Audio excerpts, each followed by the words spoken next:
Oh, woe is me. I am but a poor, lowly Street Fighter fan. And after Street Fighter V, I just feel lost. Sure, that game started to turn itself around towards the end, but that still means we spent 5 years with a game that looked horrible, had almost no content, and had combat that casual players hated for being too boring and competitive players hated for being too broken. We had 5 years of busted online, drowning in microtransactions, and endless controversies. And after all that, I just feel empty. This was my favorite fighting game series, but after all that, I no longer have that spark, that urge to jump in and fight. And so, I set out, looking for answers. I traveled the world. I meditated. I tried new hobbies. I even started exercising. But nothing helped. I had lost that magic, that spark that got me into fighting games all those years ago, and now I'm not sure anything will bring it back. Motherfucker!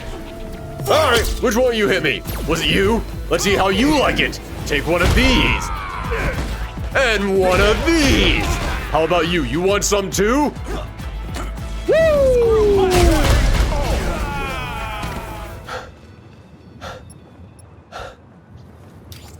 Holy crap, that was kind of fun. Okay.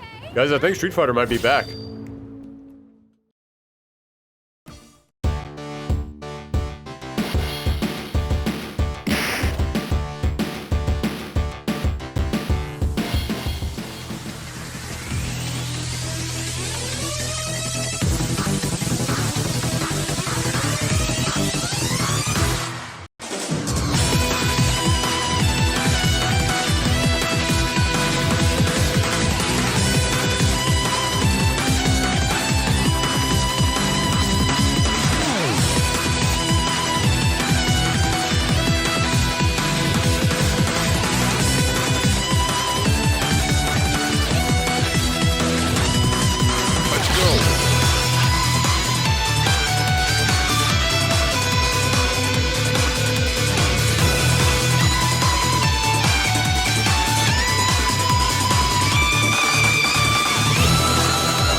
Hello, World Warriors, and welcome to the finale of the Street Fighter Retrospective. Wait, for real this time? Are we sure I'm not going to somehow extend this into a part 8? No? Oh, thank God. Yes, after all this time, our Street Fighter Retrospective is finally at its end. Today, we will be covering the final installment in this legendary franchise. But before we wrap up this story, we've been doing this for over a year now, and when you do a series for that long, yeah, you're going to make a few mistakes. So before we get into Street Fighter 6, let me quickly address a few corrections. In the first episode, I mentioned that Ken's wife Eliza was Guile's sister. I was wrong about that. Eliza is the sister of Guile's wife, Julia. That's on me. I knew Ken and Guile were brothers-in-law, and I thought that meant Guile was Eliza's brother. My bad. And then when we were talking about the Alpha games, I said that Rose was from Spain. I have zero idea why I said that. She's from Italy. I know she's from Italy. Her stage is in Italy. She's based off an Italian character. She is very clearly from Italy. Why the hell did I write Spain in the script, and how did I not catch it when I was reading it? Yeah, sorry everybody, I got no excuse for that one. My brain just blinked out when writing that. Next up, not a mistake, more of late-breaking news. Literally just a week before writing this script, Street Fighter's director Takayuki Nakayama held an AMA where he was flooded with people asking about their favorite characters, probably because they were fishing for clues if they could pop up as DLC. But we did get some interesting information, like Maki now has an apprentice that she's training, Sean is now a basketball coach, and Effie, Necro's girlfriend, was at one point going to be a playable character in Street Fighter V, but he said she was too difficult to figure out. But for our purposes here today, there's a few things that he mentioned that I want to bring up. The first one being that Gin is apparently still alive. Yeah, remember in the last episode when I said Akuma finally killed him? Well, I guess he got better. To give you all a refresher, Gin is an assassin who doesn't want to die to old age or some disease. No, he wants to die in battle. So, he's had this long-running rivalry with Akuma because he believes that Akuma could finally kill him. So he keeps beating Akuma, but letting him live so that one day he could be strong enough to finish him off. Then in Street Fighter V, we finally see Akuma defeat him. He tells Gin to go to hell. Gin screams out, and apparently he was fine. I have no idea why Akuma decided to let him live, but with this and Goken still being alive, it means that Akuma's kill count has dropped down to 2. Feels like it would have been better to let that storyline resolve itself, but hey, I get it. Fighting game devs are hesitant to kill off characters because everyone is someone's main, so you don't want to tell that player that their character will never return. Don't believe me? Well, Nakayama also got real coy when someone asked him if Nash was really dead, implying that they might end up bringing him back again. Then again, maybe Nakayama just saw the story for Street Fighter V and said, wait, so he died for nothing? Oh, we should probably correct that at some point in the future. Also, before I get off this, can we just say how much this must suck for Gin? Dude spent years waiting for someone to kill him in battle, Akuma finally becomes strong enough to do it, and then he just says, is this about Ryu? No. Then I've lost interest. Now, speaking of Street Fighter V, Nakayama made a rather big reveal about everyone's favorite wasted potential, Nikali. He said that Nikali was the embodiment of the Satsui no Hado, and then he put in parentheses, equals psycho power. Now, a lot of people interpreted this as the Satsui no Hado and psycho power are the same thing, and understandably so. I mean, that is typically what equal to means. But if they were the exact same thing, they'd probably just call them the same thing. Also, he said that Rose's soul power, which is the opposite of psycho power, was similar to the power of nothing, which is the opposite of the Satsui no Hado. But he didn't say that they were equal to each other.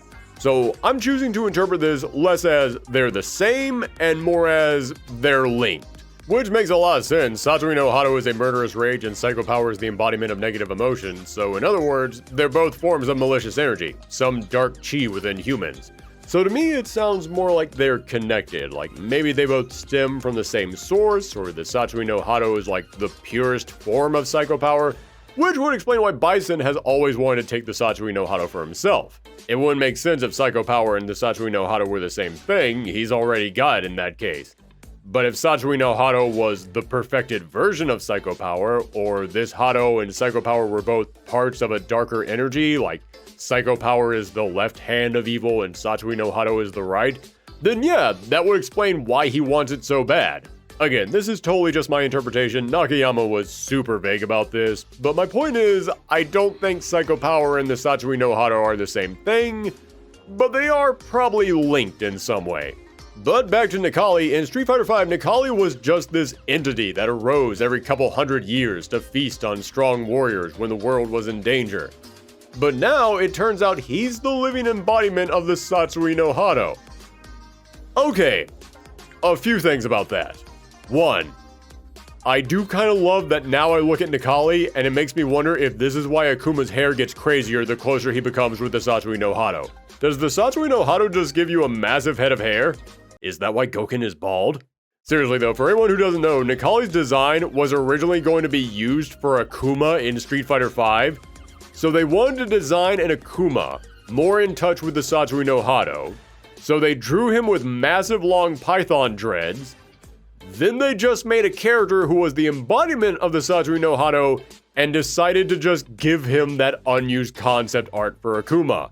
That's kind of a cool connection. Also, I'll admit, I talked a lot of trash about Street Fighter V story mode, especially about how Ryu just overcomes the Satsui no Hado off-screen. It felt like they did nothing with this huge story moment. And I also talked about how Nikali doesn't tie into the story at all. He's just there. But now that we know this about Nikali, okay, I will admit, he's not just here for nothing. Ryu's Satsui no Hado is bubbling up to a peak, and now that we know the Satsui no Hado and Psycho powers share some kind of connection, and Bison's powers are also growing, Yes, it does now make sense that Necalli would awaken. It makes sense why he'd suddenly appear before Ryu and Bison. Even that vision that Ryu had makes sense. And even though it still stinks that we didn't see Ryu overcome the Satori no Hado, him using his new powers against the embodiment of the Satori no Hado is at least a good idea. That being said, it still makes no sense why he would appear before Charlie. Is it just because he was killed by Bison? He was resurrected by the Illuminati science. Why is he seeing Necalli? Also, Bison did nothing with Necalli, so why did he say everything was going according to plan when he saw him? And most importantly, if Necalli being the embodiment of the Satori no Hado is an actual important plot point to your story, that should really be in your story and not something I have to read on social media 8 years later. So yes, Street Fighter V story mode, still really bad. Speaking of Street Fighter V story, as well as mistakes I made in previous episodes, I mentioned Capcom did a live action short to get people ready for Street Fighter V, Street Fighter Resurrection. And I wanted to cover that when we talked about Street Fighter V, but then that video went on longer than any of us thought possible, so I didn't have time for it. So let's correct that and cover it right now. And the first thing that you have to know about the lead-in to Street Fighter V, Street Fighter Resurrection, is it does not lead into Street Fighter V. Well, okay, it ties into it in that it was made to promote the game, but it was advertised like, oh, this is the prequel to the game. This will give you all the setup and important information that you need to know. But when you actually watch it, this feels like something out of an alternate reality. It starts with Ryu struggling with the Satori no Hado because that's literally all he did for like 20 years. And then we see Ken Masters train students in his school. And you know what? It's actually pretty cool seeing inside the school for once. We've been hearing for years that Ken Masters has martial arts schools, but we almost never see them, so this was kind of neat. But then Laura Matsuda shows up and holy cow, okay. The actress playing her is fine, looks the part, reads her lines well. But think about Laura in Street Fighter V. But you still look so thin as a rail! You must eat more meat, otherwise your girlfriend won't like you! And now see this depiction of Laura. I'm sad to hear about his passing. He was murdered. And when they killed him, they killed a part of me too. Yeah, we all know Capcom was running behind on Street Fighter V, and watching this makes me think they came to these filmmakers and said, her name is Laura, she knows jujitsu, that's all we got, figure it out yourself. And it gets wilder. Turns out Laura is secretly working with Charlie Nash as a spy to try and bust a big Shadaloo deal. Then Nash decides he's going to work alongside Ryu, Ken, and Laura, which is definitely not how I remember Street Fighter V starting. Yeah, again, this was framed as the lead-in to the new game, but you watch this, then play through the game's story, it becomes clear real quick, oh, nobody knew what was going on. And I wonder if Capcom just didn't tell this film crew what the story was? Or was production such a mess on Street Fighter V that even they didn't know what the story was going to be when they were making it? Now before we move on, since I'm covering other bits of Street Fighter media, there is one final side of the Street Fighter universe that I haven't talked about yet, but if you're trying to make the most comprehensive Street Fighter retrospective you can, you have to mention it. I'm talking about the Street Fighter comics. Now almost every single fighting game under the sun has gotten comics or manga adaptations. Normally it's not worth talking about that much. But the Street Fighter comics are such an interesting case, and I need to give them a spotlight. Now, there have been multiple different interpretations from several different companies. The earliest that I can find was back in 1993 from Malibu Comics. And we have to talk about this comic series because it came out at the height of Street Fighter Mania. And it only lasted 3 issues. Why was it canceled so quickly? Because Capcom hated this adaptation. No, seriously, in the final issue, they actually had a note saying that Capcom wanted them to stop. The series is incredibly brutal, features some very questionable original characters, and while the canon and lore of Street Fighter wasn't firmly established in '93, even back then, Capcom knew Chun-Li did not grow up training with Ken and Ryu, and she definitely didn't have the hots for Ryu. Like, there's a whole scene where she tries to make out with him, and if you know these characters, it feels so weird. Oh, and I should also mention that Sagat beats Ken, and then sends his bloody scalp to Ryu. Yeah, a lot of people have heard about this story, and I'm sure that many of them have thought, no way was that real, and I am here to tell you, no, it's real. Capcom gave an American comic book company the rights to tell the Street Fighter story, and their first thought was, let's have Sagat scalp Ken. Gee, I wonder what made Capcom cancel this thing so quickly. It's a mystery. And the crazy part is, the story of this series did not end at issue 3. Because shortly after this series was canceled, Capcom decided they should probably have a more accurate depiction of these characters, so they launched a manga over in Japan by Masaomi Kanzaki that ran from 93 to 94. And fun fact, this manga was actually the very first time that Ken Ryu's master was referred to as Goken and not Shenlong.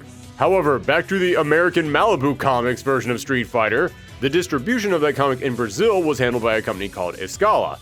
And after that comic ended at issue 3, they thought, well, we were putting out this book, and now it's just done. Hey Capcom, would you mind if we kept making this, and we just took that Kanzaki manga that you've been making and make that the continuation of this? And Capcom, as you would probably expect, said, no way in hell. So Escala decided to come up with their own original Street Fighter series, but they would continue the numbering of the previous series, meaning they essentially rebooted this thing after just 3 issues. Well, did it at least line up better with the actual characters and story of Street Fighter? Not really. It did give a little bit of backstory to Fei Long, which, that's nice. But then it also had stuff like people's heads exploding and tons of gratuitous fan service. And then literally 1 issue after this reboot, a new writer came on board, and he also rebooted the series and admitted that he knew nothing about Street Fighter. But you know what, to his credit, he did actually sit down and did the research to learn each of these characters. Up until the point where he decided to introduce a storyline about 2 gods at war with each other and they were going to host a tournament to decide who would rule the universe. I'm sorry, so this series has got people's heads being ripped off and a war between gods. Did some wires get crossed at one point and this was originally going to be a Mortal Kombat comic? Also, before I move on from this, can we just point out how insane it must feel to be Capcom? You let some company over in America make a Street Fighter comic, they come back with something horrifically brutal and graphic and not even close to what Street Fighter is, you tell them to stop, then some Brazilian company picks up the remains of it and rebuilds it in a lab somewhere to create some brand new monster. There is so much more that we could go into about this Brazilian Street Fighter comic. I don't have the time to cover it here, but if you do want to know more about a YouTuber by the name of Stika actually did a deep dive into the book, I will link it in the description down below. Go and check it out if you want to see one of the wilder corners of the Street Fighter universe. But let's take a look at some more official Street Fighter comics. When it comes to mangas, I already mentioned the Masaomi Kanzaki Street Fighter 2 comic that ran from 93 to 94. That was pretty well received. Then we already mentioned Sakura Ganbaru in a previous episode, which featured the first appearance of Karin. And I'll quickly spotlight probably the most well-regarded Street Fighter manga, Street Fighter 3 Ryu's Final by Masahiko Nakahira. This tells the story of Ryu's final battle with Akuma, and you know something? It's actually pretty good. If you only read one Street Fighter comic, this is definitely the one I'd recommend. And while, yes, it isn't canon, because as we will see later in this video, no, Akuma did not die in a final showdown with Ryu during the events of Street Fighter 3. A lot of stuff from this manga has been adapted into the games. For instance, the 2 kids who Sagat was looking after in Street Fighter 4, originally from this manga. That scar that evil Ryu had in Street Fighter 4, a reference to this book. Ryu's famous line, "The answer lies in the heart of battle," came from here. Even if it's not canon, this story left an impact on this franchise that's still being felt to this day, and it's loaded with great character moments. Give it a read if you can find it. However, if we're talking about the biggest Street Fighter comics, we have to bring up Udon. In September 2003, Capcom gave Canadian comic book company Udon the rights to make a Street Fighter book. And in the world of comic book adaptations, this series is monumental for one simple reason. It's still going. Yes, over 20 years later, Udon is still making Street Fighter comics. I have seen so many fighting game comics pop up and fade almost instantly, and yet this one is going on 2 decades and isn't stopping. And in all fairness, it's not an ongoing series, more of a string of minis and one-shots. But it's still impressive how many they've continued to pump out. Comics based on the individual games, miniseries spotlighting specific characters, crossovers with other series, swimsuit issues, free comic book day specials, multiple Darkstalkers crossovers. Of course I was going to mention the Darkstalkers crossovers, don't act surprised. Although I should mention, a lot of people have asked the question, are the Udon comics canon? Because many of these books flesh out the events of the games, or they explore these characters, or they tie the games together, or some of them have even introduced characters who have gone on to actually exist within the Street Fighter universe. So are the comics themselves actually canon? I've always described it like this. The Udon comics are canon until Capcom says they're not. And they will always eventually say they're not. Just like with that Ryu manga, Capcom loves to take story inspiration from other sources, and while Capcom officially licensing these books means they have a higher chance of actually having an impact on the continuity itself, in the end, they are more of a helpful guide, not actual canon. Basically, enjoy the continuity of the Udon comics and enjoy the cool stuff that you find in there, but always be willing to accept that they didn't happen. And are the Udon comics good? Well, there have been multiple different books over the course of 20 years. You're not going to find a consistent quality over that much time. But I do remember reading a bunch of them when I was younger, and I did enjoy them. But I'll gladly admit, they're pretty basic. They are just here for people who like Street Fighter and want more Street Fighter. But there have been a handful of standout titles over the years. The one I see most people saying they enjoyed was the Legends of Buki comic, which featured her going to school with Makoto and Elena. And while it has been confirmed this one definitely isn't canon, it is a lot of fun. It's great seeing these three characters play off each other. Also, I should mention this series was one of the first comics written by Jim Zub, who would go on to be a pretty regular writer for Marvel. So yeah, the Udon Street Fighter comics, they're fine. But the most important thing is that in an industry where even the most popular property can barely manage to keep a book going, it is insane that Udon is still pumping these things out over 2 decades later. But there you go, there's all my mistakes, all the errated information, and every other bit of Street Fighter media that is worth bringing up. Which means we can finally start talking about the newest game in this legendary series, Street Fighter 6. Problem is, we kind of already started talking about Street Fighter 6. Yeah, the development of Street Fighter 6 tied very closely to the end of Street Fighter 5's life, so let's start with a quick refresher. Street Fighter 5 launched in a horrible state, and it didn't get much better from there. It took about 4 years before people started to say the game was good, and even though the live service format of the game did bring in plenty of money, people were really wondering about the future of this franchise, and with Street Fighter 6 on the horizon, fans did not want another game that took half a decade to get its act together. And many fans were blaming Yoshinori Ono for Street Fighter's problems, including a terrible launch, poor communication with the audience, and just overall a change in tone for the series that many players weren't happy with. And even though Ono isn't fully to blame for all of Street Fighter's problems, there were definitely bad decisions coming from multiple different directions. Yeah, let's not pretend like he didn't drop the ball a couple times. Well, in the lead up to Street Fighter 6, multiple people with confirmed insider information came forward, and they were all saying the same thing.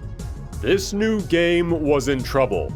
The playtesters thought the early builds of the game felt bad, and the higher-ups were worried.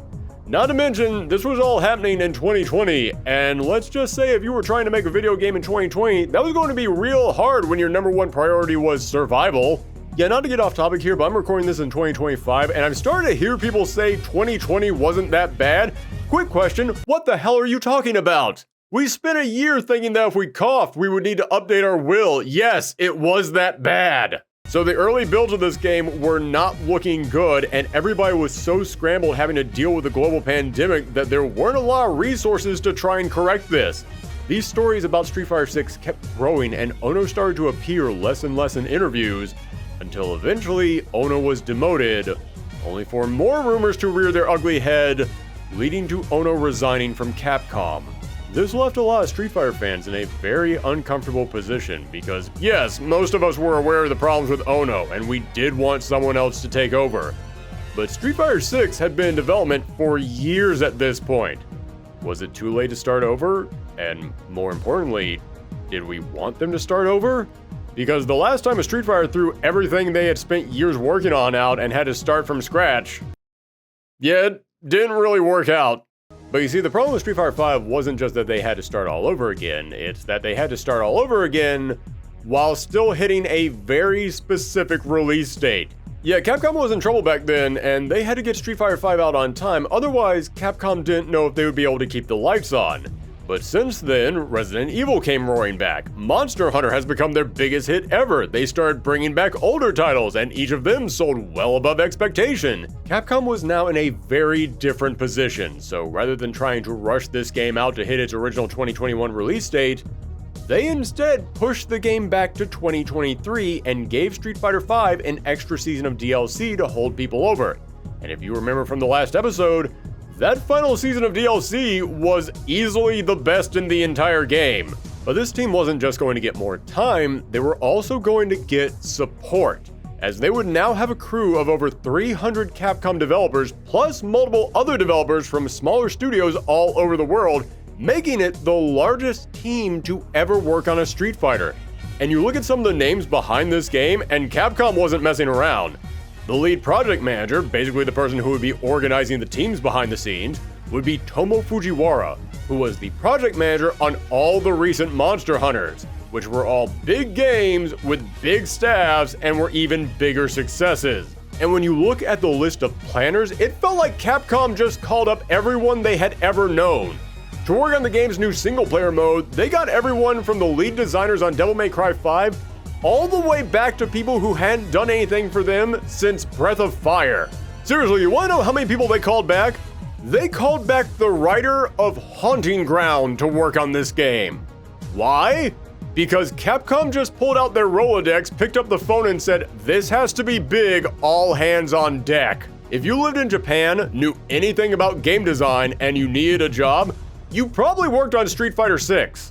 And of course, several developers from Street Fighter V stuck around, but if you remember, I said Street Fighter V was so stretched for crew that they literally put people in high-ranking positions who had almost no experience.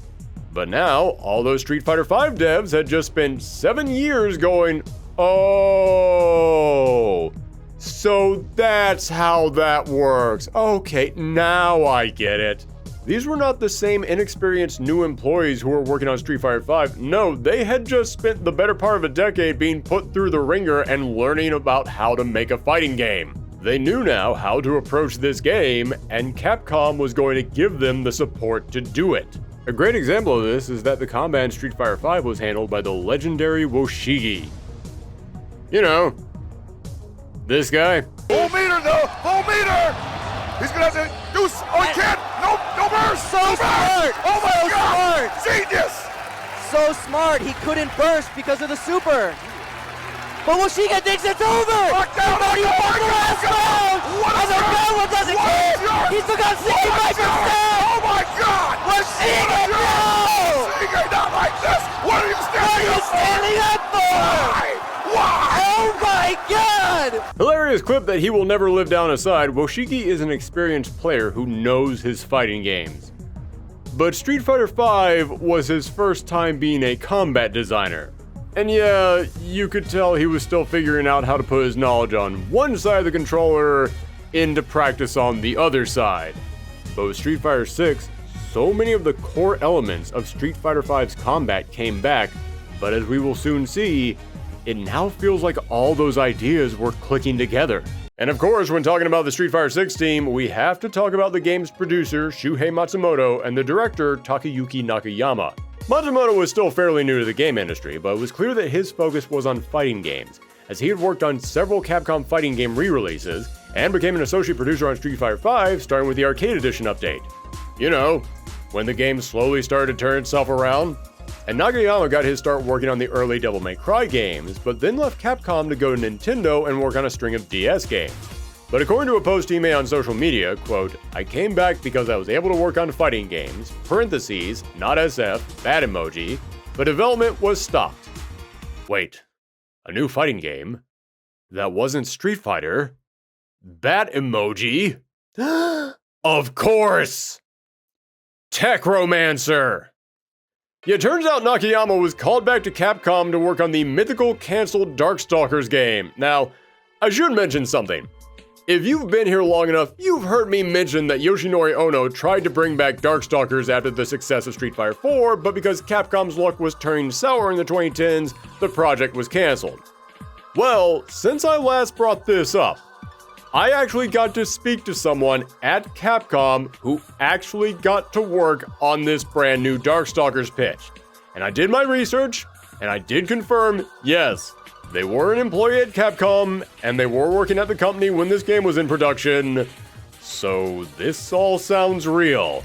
And I'm not going to go into too many details about the stuff that I learned because this isn't a Darkstalkers retrospective, but one bit of info that he did share with me that ties into this is that this brand new Darkstalkers game was never actually canceled because it was never actually approved by Capcom. Capcom never said we're gonna make a new Darkstalkers. They said, okay, we're open to pitches for a new game. And then Capcom heard those pitches and said, nah, we're going to pass. Now, I bring this up for two reasons. One, it finally answers the question that so many of us have had of why Capcom has never uploaded that mysterious Darkstalkers trailer that Yoshinori Ono showed off at Comic-Con. Yeah, people have spent years asking why Capcom never uploaded this trailer onto their YouTube channel. Well, that's because it wasn't theirs. They didn't make it. Yoshinori Ono paid for this thing himself, so that way he could show it to the Capcom higher-ups and say, hey, this could be the brand new Darkstalkers game if you just say yes. Yeah, that was essentially just a really high-priced fan animation is what that was. In fact, considering what we talked about in the last episode when we said that Ono spent 2 years working with Polygon Pictures on early build of Street Fighter V, this would have been around the time that was happening. And from what we can see on this handheld footage, yeah, this definitely looks like an intro made by Polygon Pictures, so he probably got them to make this during those early Street Fighter V days.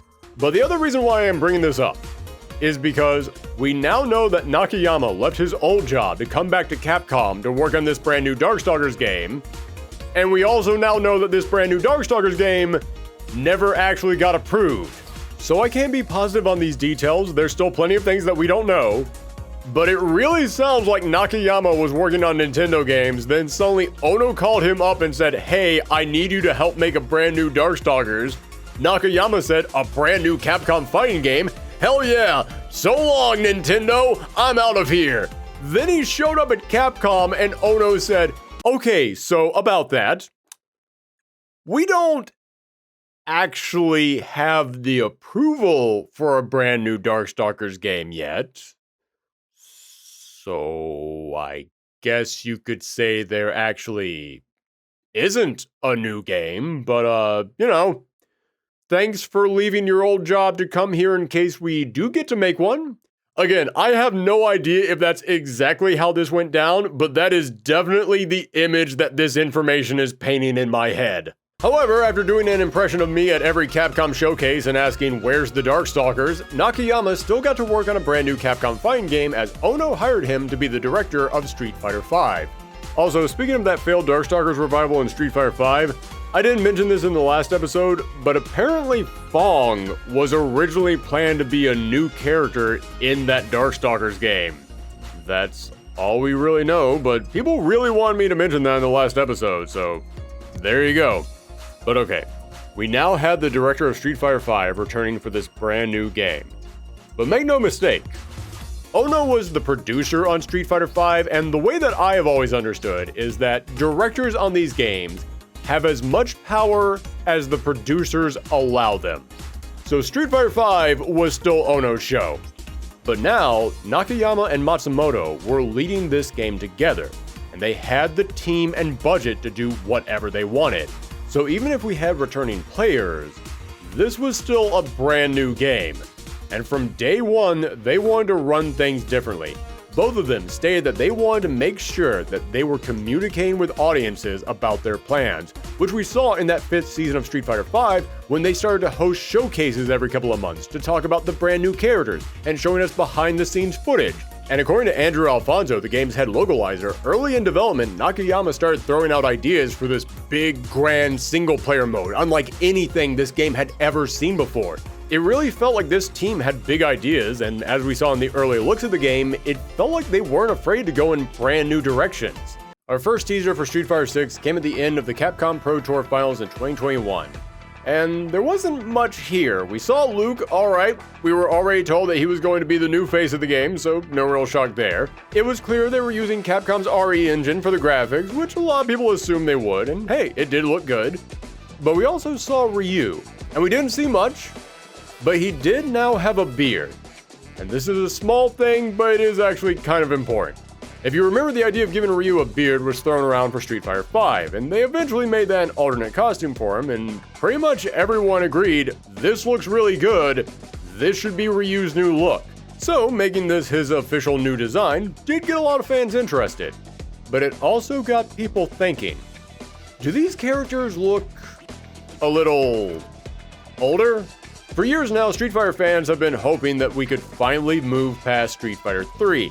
That was the last game in the timeline because Street Fighter 4 and 5 were set between 2 and 3, and the story of 5 ended at the exact start of Street Fighter 3, with Gil appearing and declaring he was ready to start his mission.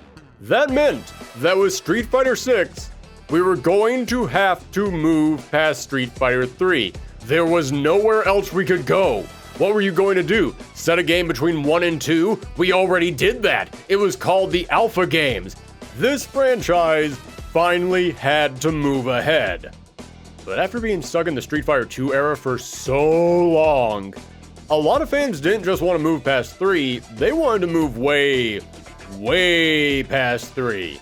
They wanted a time skip. They wanted years to pass. And looking at Ryu, that might actually be what we were getting.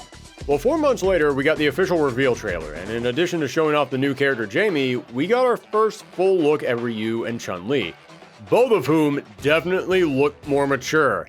And if there were any questions remaining, we also saw Lee Fin, the young girl who Chun-Li adopted in the last game, and that confirmed for everyone, yeah, a significant chunk of time has passed. We were finally going to get what we wanted. And yet, that wasn't even the biggest reveal. We also got our first look at the brand new single-player mode that they had been cooking up, and it wasn't what anyone expected. It wasn't some story mode or arcade tower. No, we saw an original character running around a fully realized Metro City, interacting with the environment and getting into fights with random citizens. This looked wild. We were starved for single-player content in the last game, and now a whole new world of possibilities were open to us. This trailer was all anyone could talk about. For like 2 days, because then Street Fighter 6 got hit with the Capcom curse, and it had one of the biggest leaks in Street Fighter history. After seeing these redesigns for Ryu and Chun-Li and the brand new character Jamie, everyone was wondering who would be returning and what would they look like and how many new characters would we get.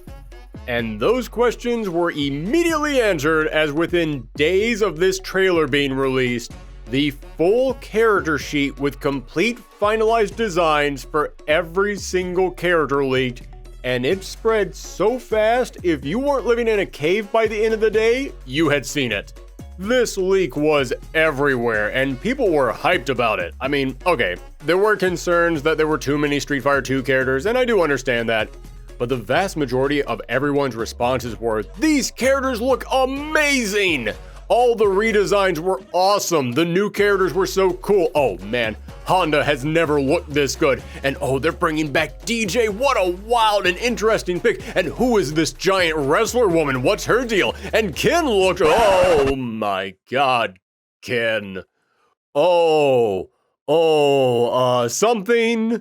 Something happened to Ken, and we will get back to that in a moment. But people were curious, they were talking, and when it comes to getting people interested in your game, those are reactions that you want. You probably just want them on your terms. Yeah, remember, the audience isn't the only one affected by a leak. Capcom was hit hard by this. The promotion train had just left the station, and now every single stop that they had planned for the next year was just gone. This was meant to be the entire advertising campaign for this game. Every few months, they were going to reveal a brand new character, and sure, we still had more to learn about the game, and we still had to see how each of these characters played, but this was a massive chunk of all their plans ruined. And how did Capcom respond to this? They went online and simply said, as residents of Metro City, we've all seen things we weren't supposed to see, but we're all in this together. We appreciate all the positive reactions. Thank you for the support. Do you know how positive the response to a leak has to be for the studio involved in it to come out and thank you? And we would have more than understood if Capcom came in here and said, "Hey, yo, what the hell, guys? I thought we were cool. Who's leaking our stuff?" They would have been more than justified to do that. But instead, they gave this response. And I cannot think of a more clear distinction between Street Fighter V and Street Fighter VI than this. Because do you remember when Ono kept quiet for 6 months about the characters coming in Season 4? Then the day before they were going to be revealed, they got leaked. And so their response to that was to have a pro wrestler stand on stage who then told an entire stadium that Ono was devastated and really sad and he was so upset he didn't want to be there. Listen, I have no doubts that Ono was heartbroken by that, and understandably so. But as the producer of a game, you need to realize the way that you present yourself reflects that game. And this made Street Fighter and Capcom just look weak. But with this new leak and this one simple post, it made people think, oh, Capcom's kind of goated. Yeah, you know what? We are all in this together. Hey, sorry that we shared that leak around. Our bad. You know what, Capcom? You guys are all right. Everything so far about this new Street Fighter felt, well, new. It felt refreshing. And this was just the start. After seeing these redesigns, people had a lot of questions about what happened to their favorite Street Fighters, especially Ken. Yeah, one look at his new design and you could tell our favorite carefree California playboy had fallen on hard times. The internet jumped on this and started throwing out every possible explanation they could come up with the most popular one being that Eliza divorced him, took the kid, and he lost all of his money investing in NFTs. Holy crap, I've been doing the Street Fighter retrospective for so long, NFTs were a thing when I started. Well, the actual answer to what happened to him, as well as the setup for this game's new story, would be revealed throughout the year in the comic Street Fighter Days of the Eclipse, which Capcom put up on their website for everyone to read for free. And listen, I already gave you some examples earlier of how when it comes to fighting game comics, the bar for quality is not that high. So take this with a grain of salt, but this comic is actually pretty good. It does a good job setting everything up, it establishes a brand new menacing threat, gets pretty dramatic towards the end, and puts Ken through a struggle unlike anything he's ever experienced. And it looked great, with artwork from Mangas, Panzer, Hanzo Steinbeck, and Chisato Mita, who is quickly becoming one of my favorite Capcom artists. You're all familiar with her work on the cover of that brand new Marvel vs. Capcom collection, but check out her art in issue 4 of this series. It is jaw-dropping how intense she manages to make this chapter while keeping the action flowing.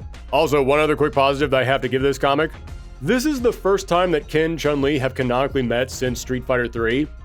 And they had this little awkward moment between the two of them, and I swear I think Capcom is trying to imply that Evo Moment 37 actually happened. Why are you in Nashal? I haven't seen you since...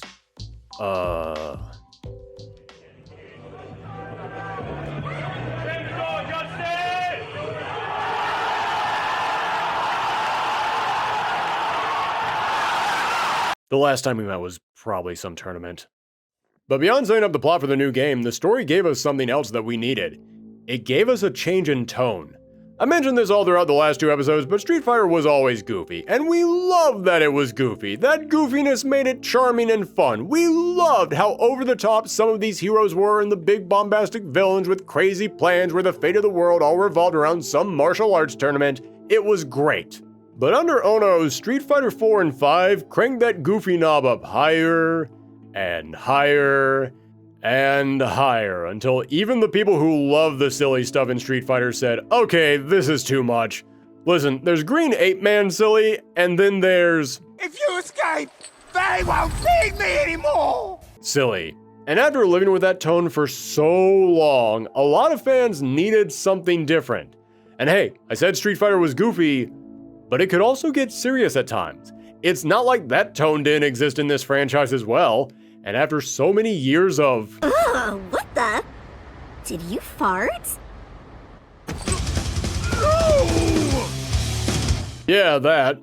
We kinda needed someone to come in here and remind us you can do some darker and more dramatic stuff with these characters. And this comic did just that. But what was this story? What was the setup for the new game? Well, hidden away in a mountain range in Asia is the developing nation of Nashal, The nation is attempting to rise in power and popularity by becoming a center for technological advancement, but it's still a small country, meaning it's at risk of being swallowed up by one of its neighboring nations. So Ken Masters steps in and decides to put the power of the Masters Foundation into building Neyshal's communication infrastructure. To help bring in more financial support for the country and to put it on the global stage, he works alongside a Russian man named Johann Petrovich to organize a massive tournament in one of Neyshal's oldest temples. However, there are protesters who are fighting for Neyshal's independence, and one night a protest turns violent and Ken's escort is attacked, leading to his business partner Albert Jackson being shot and killed. Things escalate from there as the terrorist organization known as Amnesia reveals to the world that Ken Masters has been funding their attacks on Neyshal. Ken is obviously being set up, but when Amnesia kidnaps his son Mel, Ken doesn't have time for his name to be cleared. Meanwhile, Luke Sullivan is in Neyshal working for a private military company assigned to do security for the upcoming tournament. Luke has been tasked with guarding Mel, but Luke's father was killed in a terrorist attack when he was a kid, so when he hears the news that Ken Masters is linked to Amnesia, he goes off to try and stop him. However, Chun-Li, thanks to some computer work from Lee Finn, soon discovers that the Ken Masters who appeared in the Amnesia video was an AI fake. And what's more, the man known as Johann Petrovich doesn't seem to exist. He doesn't appear to be from Russia, from Neyshal, from anywhere. He's even been spotted in several other countries, each time using a different alias, each with the abbreviation JP. And whatever country he appears in always falls into civil unrest, economic crisis. He basically brings destruction wherever he goes. Ken then discovers, as you can probably guess, that the mysterious JP is in fact the leader of Amnesia. He orchestrated all of this because he was using Neyshal's construction in this massive martial arts tournament for a money laundering scheme, and he had an illegal gambling ring set up to use crypto to bet on the tournament. Wow, trying to scam people with crypto and AI? Finally, a fighting game villain for our modern times. This all led to Ken attacking JP at the big tournament, only for Luke to catch up to him, and the two of them had a knockdown, drag-out fight. In the end, Ken beat Luke, even scarring his face, but was then arrested live in front of the whole world. We would later learn in Street Fighter 6 that Chun-Li and her team revealed that the Amnesia video was fake and Ken's name was cleared, but it's like the old saying goes, a lie travels halfway around the world before the truth can get its boots on. Even if he's out of jail, people still think he's to blame for all of these attacks, and he lost his position in the Masters Foundation and is now currently in hiding to try and keep JP and Amnesia from targeting his family. So yeah, a way more serious and topical story than we're used to getting in this franchise, but you know something? It still feels like Street Fighter. To me, Street Fighter was always meant to feel like an 80s or 90s action film, and if you saw a trailer for a movie back in the 80s about a family man who was framed for a crime he didn't commit, and now he has to clear his name, but turns out he's also a world martial arts champion, and he's going to fight to get his life back. Yeah, you would buy 2 tickets to that opening weekend.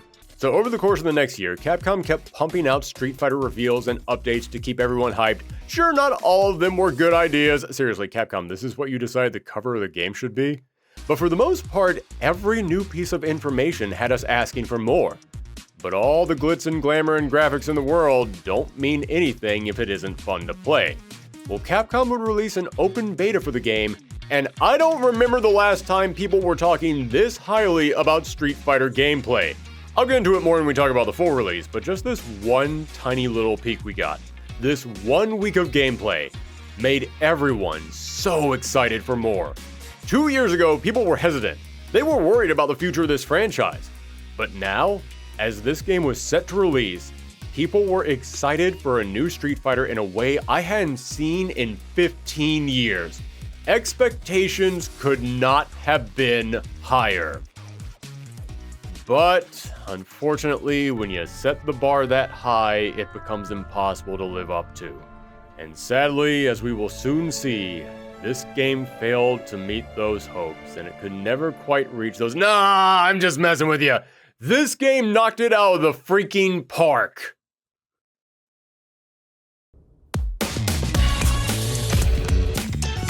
So I've been thinking about strength, man. Strength. Might, the power to fight. Is it money, authority, a cool job, a ton of likes? Okay. Let's keep it simple. I want to be strong. Can you believe it? We got self-driving cars. The time's coming, we'll be taking rockets to Mars. And yet you still got folks out there using their fists and bodies to seek strength. Yeah, I hear you, man. We're all a bunch of fools. But, you know, if you want to know about strength, you just gotta get to it. We fighting fools are all getting to it on the streets. Street Fighter 6. Street Fighter 6 launched on June 2nd, 2023, which was kind of an odd date to release your fighting game. Not only is that really close to EVO and you want your fighting game to come out long before that date so that way everyone can have time to learn it, but also most companies want their big games to come out before March since that's when the fiscal year ends. So the fact that this game was coming out in June tells me that Capcom was willing to give these developers all the time they needed. And you can tell they used that time well. This game was made with tremendous care and attention. I mentioned that each character got a full-blown redesign, but I didn't mention how good each of them looked. It is rare that the first thing that I say about the game is how it looks, but this is stunning. It's going for a more realistic style, and that was controversial for some players, but I do think they managed to find a good middle ground with each character looking as detailed and real as we've come to expect from the RE engine, while still capturing what I think of when I imagine these characters. I mean, I look at this lineup of characters and I don't think it's real people cosplaying as these characters. No, I look at them and go, alright, that's those characters, just in a slightly more realistic style. And bringing them to life was no small feat. According to the news group NHK World Japan, each character took 6 months to create. 3 for the body, 2 for the costume, and 1 for touch-ups. And that's just their appearance.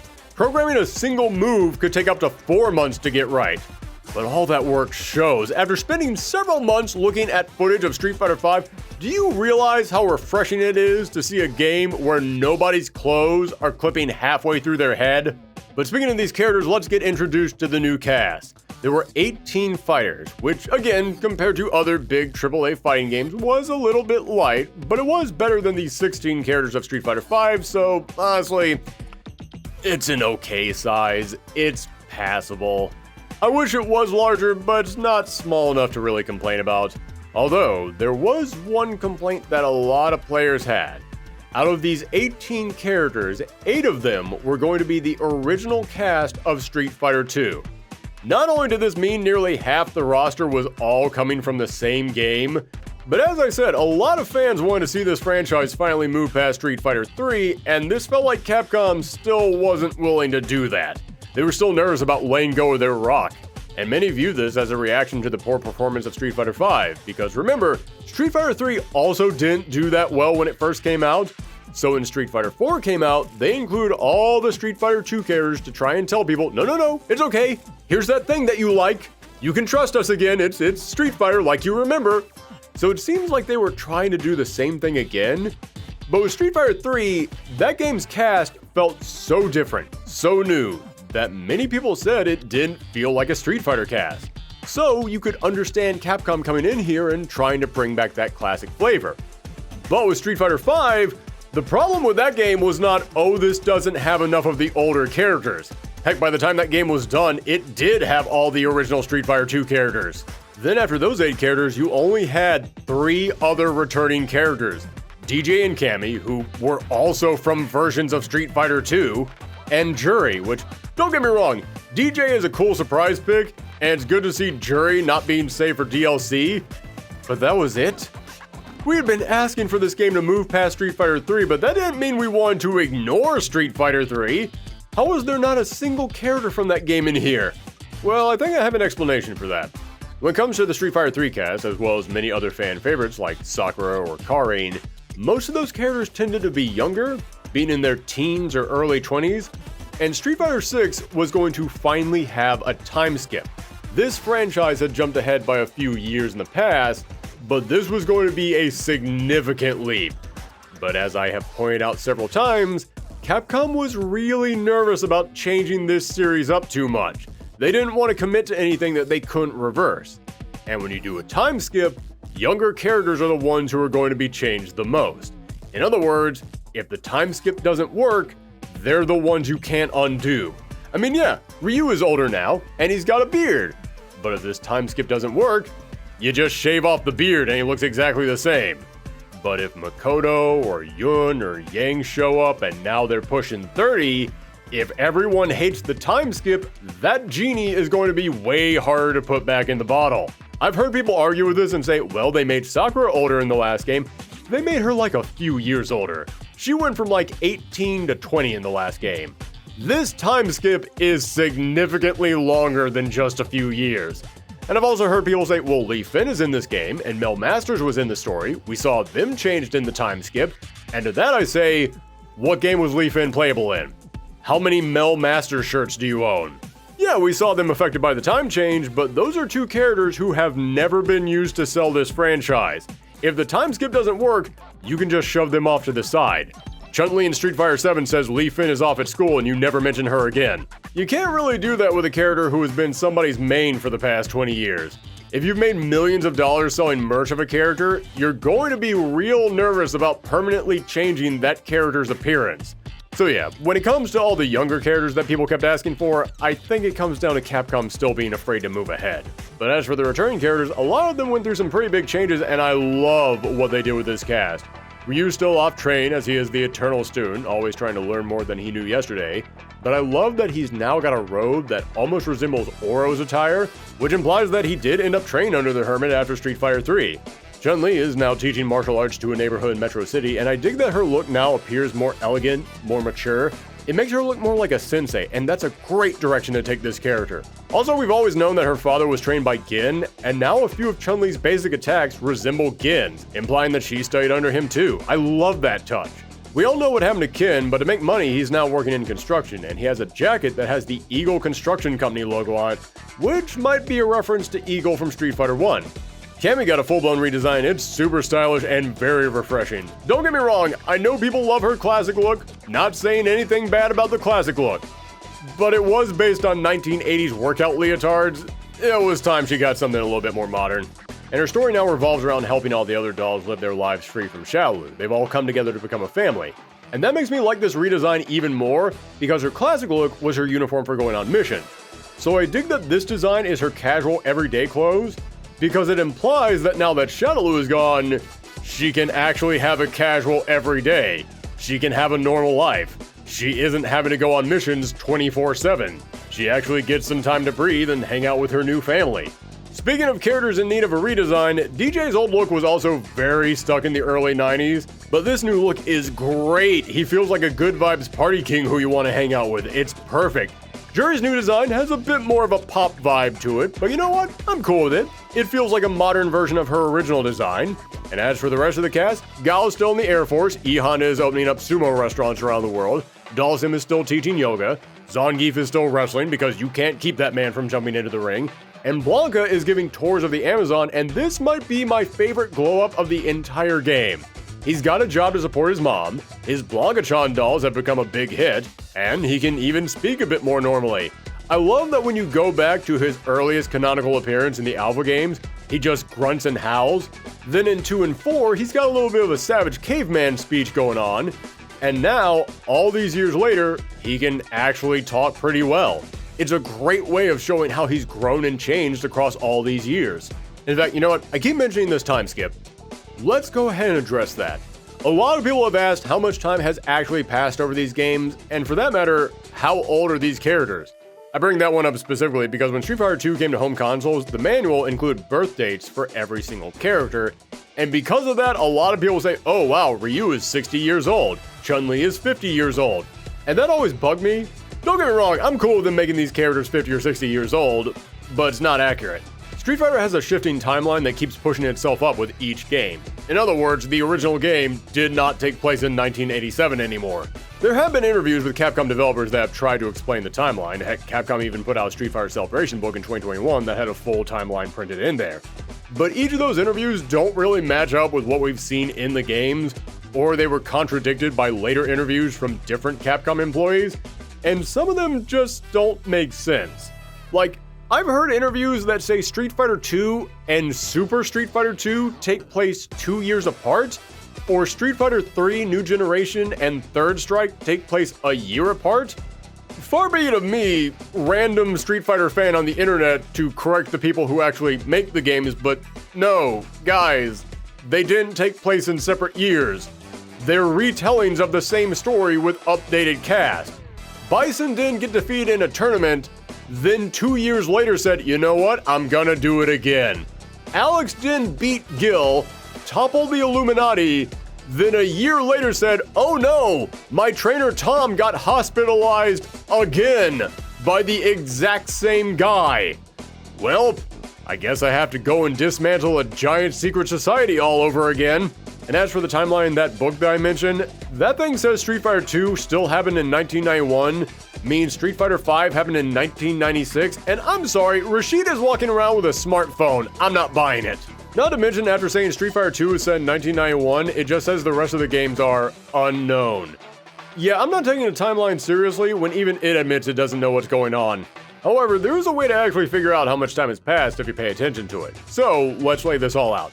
The timeline of this franchise goes Street Fighter 1, Street Fighter Alpha, Street Fighter 2, 4, 5, 3, and now finally 6.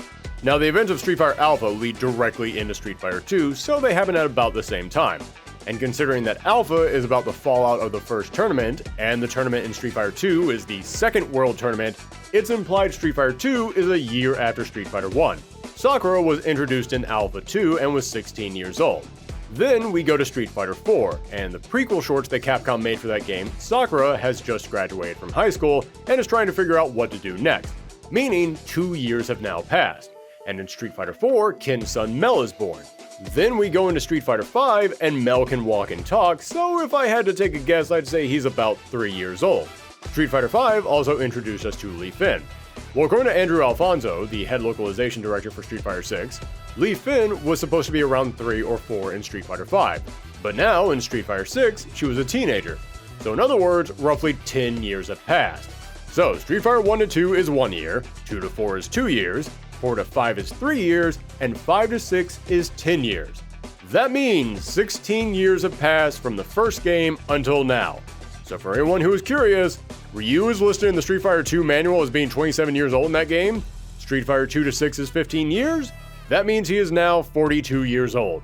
There you go. I know that was a long tangent, but people have been wondering for a while how much time has actually passed, and as I did this retrospective, I slowly pieced it all together, so what's the point of having useless information in your brain unless you can share it with everyone else? So now we know where all the older characters are, but that left 7 brand new fighters, and I have to say, this is the best collection of new characters in a Street Fighter since Street Fighter 3. Street Fighter 4 and 5 had some winners, but just as many losers. But these new fighters, they each have memorable designs, likable and distinct personalities, really fun playstyles, and most importantly, they feel like Street Fighter characters. I mentioned it several times, but Street Fighter, yeah, it can be goofy, but it's got a specific level of goofy. And a lot of the characters we've been getting over the past several years, they went too far. They didn't feel like Street Fighter characters, they felt like someone trying to make a parody of Street Fighter characters.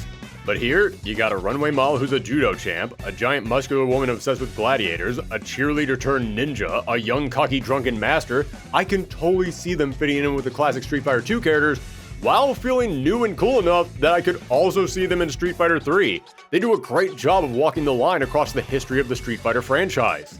So let's meet our new world warriors. You got the new face of the series, Luke Sullivan. His father died in a terrorist bombing when Luke was just a kid, so he joined the military and even trained under Guile. Now he's working as a coach, training new recruits for the Buckler Security Service. Luke first showed up as the final character for Street Fighter V, but the developers admit he was already made for Street Fighter VI, so they considered his appearance in Street Fighter V to be sort of like a guest appearance, and he's still considered to be a brand new Street Fighter VI character. Yes, I know it is weird to consider him not a Street Fighter V character but a Street Fighter VI character, but considering how odd the end of Street Fighter V's life was, I get it. Now, speaking honestly, in the last game, I thought Luke was kind of off-putting because you could feel Capcom was trying to make someone that they thought would appeal to the younger audiences, but they were trying way too hard. Like, Luke in the last game felt like he was made by committee. You could imagine a boardroom full of people just saying, "What do young people like?" Plus, he was a real hothead low with attitude, and you know what, that can be fun, but I just kind of found it irritating, and his appearance was kind of all over the place. It really felt like they did not know what they wanted to do with this design. But Street Fighter 6 Luke after he matured a bit? Well, turns out he's a pretty chill dude. His attitude mellowed out a lot, he's friendly and always willing to help out, and I dig having a coach as a character, that's something new. And his design feels a lot more stable. This actually looks pretty good now. Sure, he still has the giant Popeye forearms, but, well, this was one of his original designs, so it's clear that they at least toned the Popeye aspect down by about 90%. Damn, no matter how big Street Fighter gets, they are always willing to rip off characters from other shows. So yeah, all in all, Capcom really pulled this character around and made him pretty cool. Well, okay, like maybe 10% of that was Capcom. The other 90% was Luke's voice actor Lex Lee pumping out memes like it was his job. In fact, it probably should be. Capcom should really pay this guy for how much work he put into making Luke likable. What's up, brother? What brings you in today? Dude, you look huge. Oh, ladies, what's good? Then you got Luke's rival, Jamie.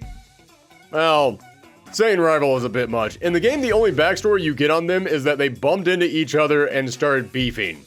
But according to Capcom, the two of them have known each other since childhood and have been heated ever since. Jamie was taught martial arts by his grandmother because he kept getting into fights as a kid. But as he got older, he started to idolize Yun and Yang from Street Fighter 3 and wanted to become a neighborhood defender just like they were. He's got tons of bravado and a massive ego. He's the kind of guy who probably thinks he's the main character of every story. But he's still a good dude. He fights with his own brand of drunken boxing, but he's not really drunk. Instead, he's drinking his family's special mineral drink. Because if you tell people your character is getting drunk, then you might not be able to secure that T for teen rating. Mechanically, he's one of the more complicated characters in the game, starting off pretty weak, but each time that he takes a swig, his drink level increases, opening up brand new movesets and changing how he fights until eventually he reaches his max and he can just start comboing you forever. Then going from one of the harder characters to play to one of the easiest. From Italy, there's Marisa. She's a jewelry designer by day and a gladiator on the weekends. She is obsessed with the ancient Greek wrestling style of pancration. If you start talking to her about anything, she will shove pancration and wanting to fight strong opponents into that conversation. Well, that and how much she wants to get married. Yeah, she has a whole plot line about wanting to get married, and she's kinda got a thing for Zangief. Too bad Zangief's only love is wrestling.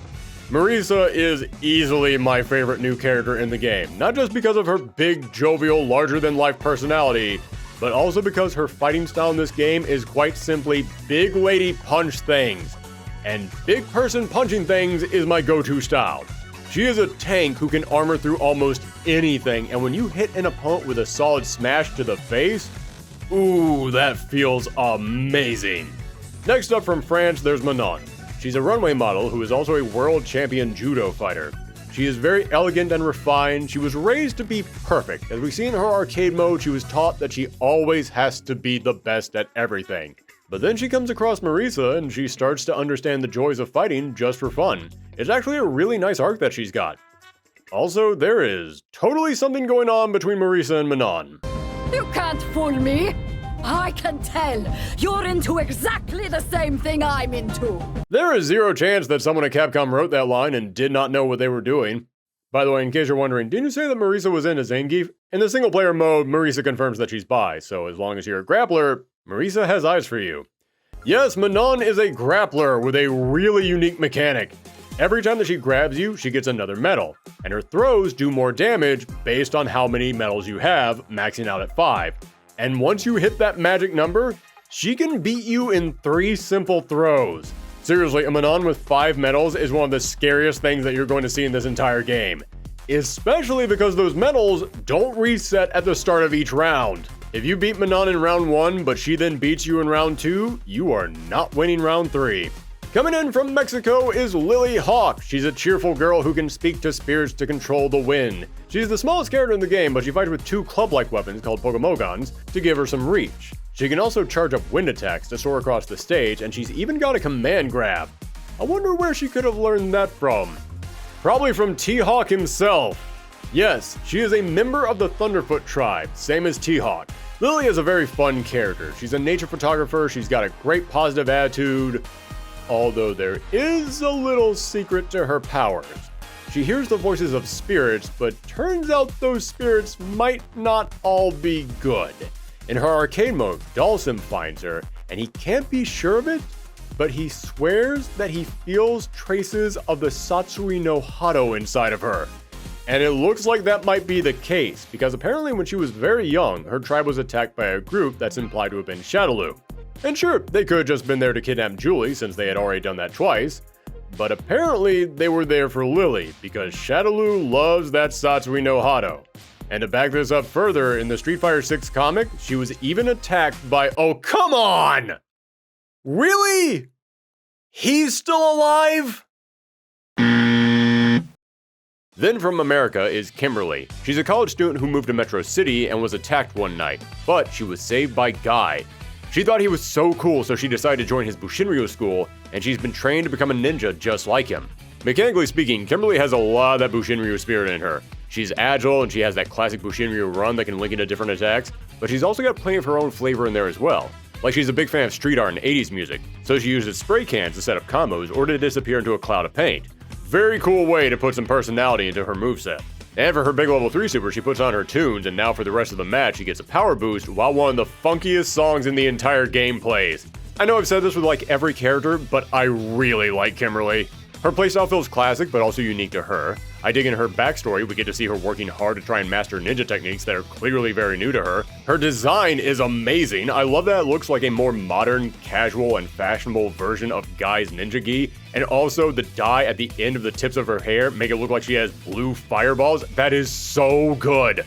Plus, I love the idea of Guy being a master and having to train someone now. When Guy first joined the Bushinryu school, he was sort of the rebellious outsider. That's why they always depicted him in sneakers. So the idea of him now being the new teacher, I love that idea. That's some great character progression. And the whole appeal of the Bushinryu clan is that it was ninjas in a modern day city. So having a spray painting, music loving college student becoming a member feels like a good expansion of the idea. Plus, she ties into the overall story. Because remember how I said Ken's partner Albert Jackson was killed in the attack in Nashal? That was her uncle. So that's another reason why she wanted to train to become a ninja. She wants to find out what happened to her uncle and get some answers. Which brings us to our final character and the big new villain of the game, JP. You've already been introduced to JP, you know what he did to Ken, how he's secretly using the Big Nashal tournament to launder money for his shady business partners, and that's something that I love about JP. The villains in this series have been a dictator who wanted to take over the world, a secret society leader who wanted to take over the world, and a robot who, I'm going to guess, probably wanted to take over the world. But JP isn't a megalomaniacal supervillain. He's a businessman. And I know you might be thinking, what's the difference?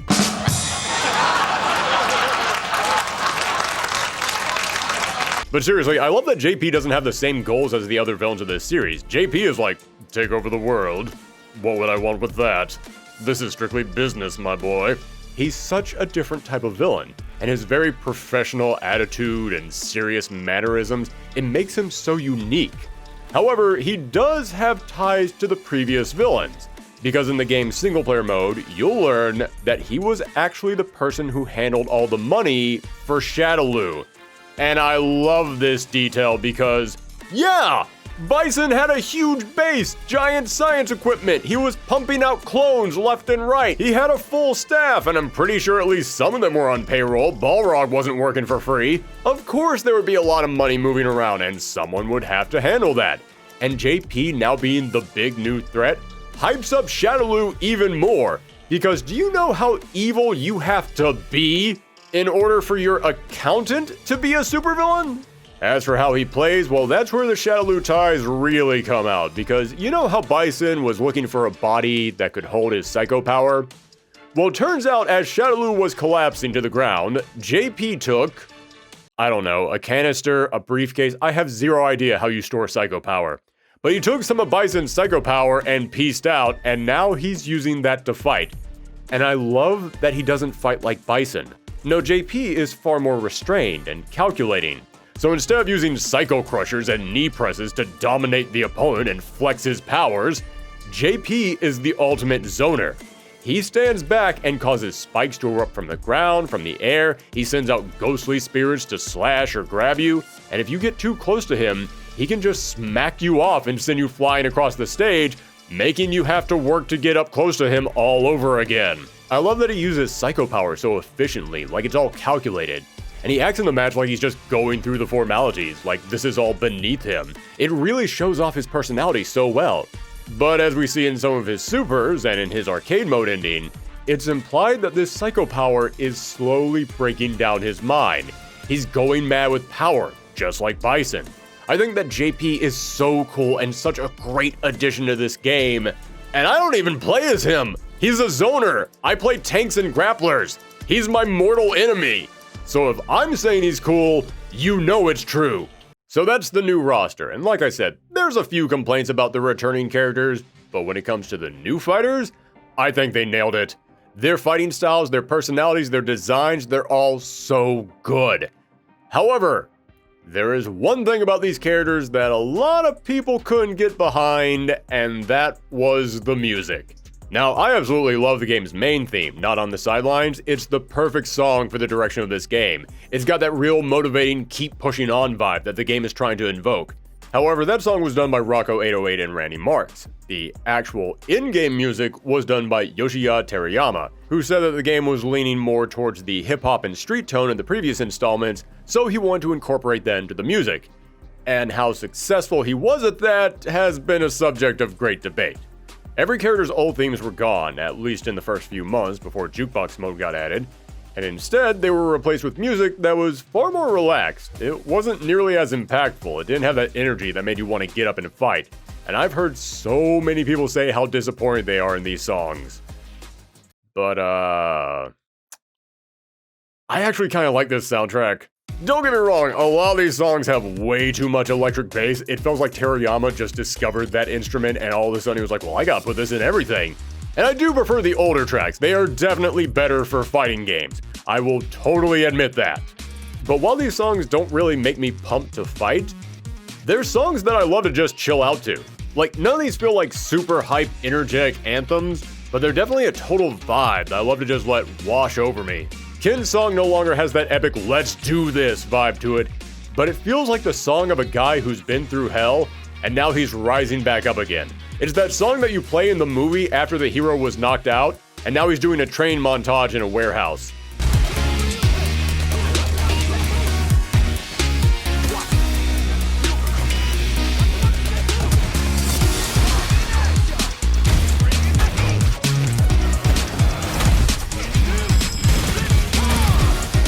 Ryu's theme? Hey, I will totally admit at first I did not think this song fit the stoic world-traveling martial artist, but I've always said Street Fighter is supposed to feel like an old martial arts film, and Ryu's theme feels like it comes straight out of a 70s kung fu movie.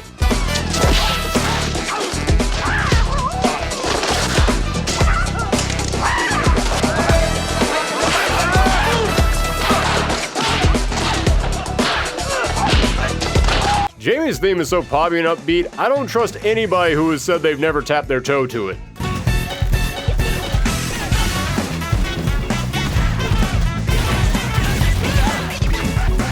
JP's song? Yes, I will admit, it's not a headbanger. It's not something that's gonna get you to stand up and start dancing.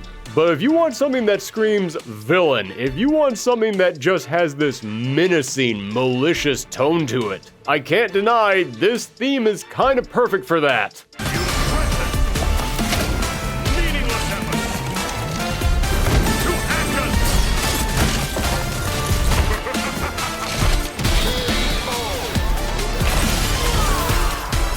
Marisa's track? Again, it doesn't feel like a great fight song. But if you want music that makes you feel like a badass when you're walking down the street, this one will do the job.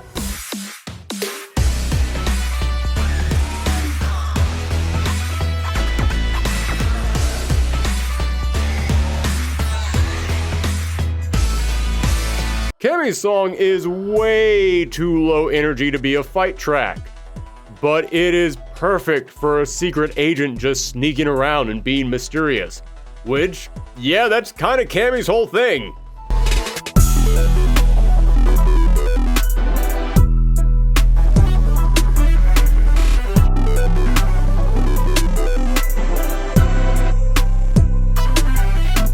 And Zangief's theme, it's got this big, intimidating beat to it, and when you hear it, you can't help but think, did a 500-pound wrestler just walk into the room?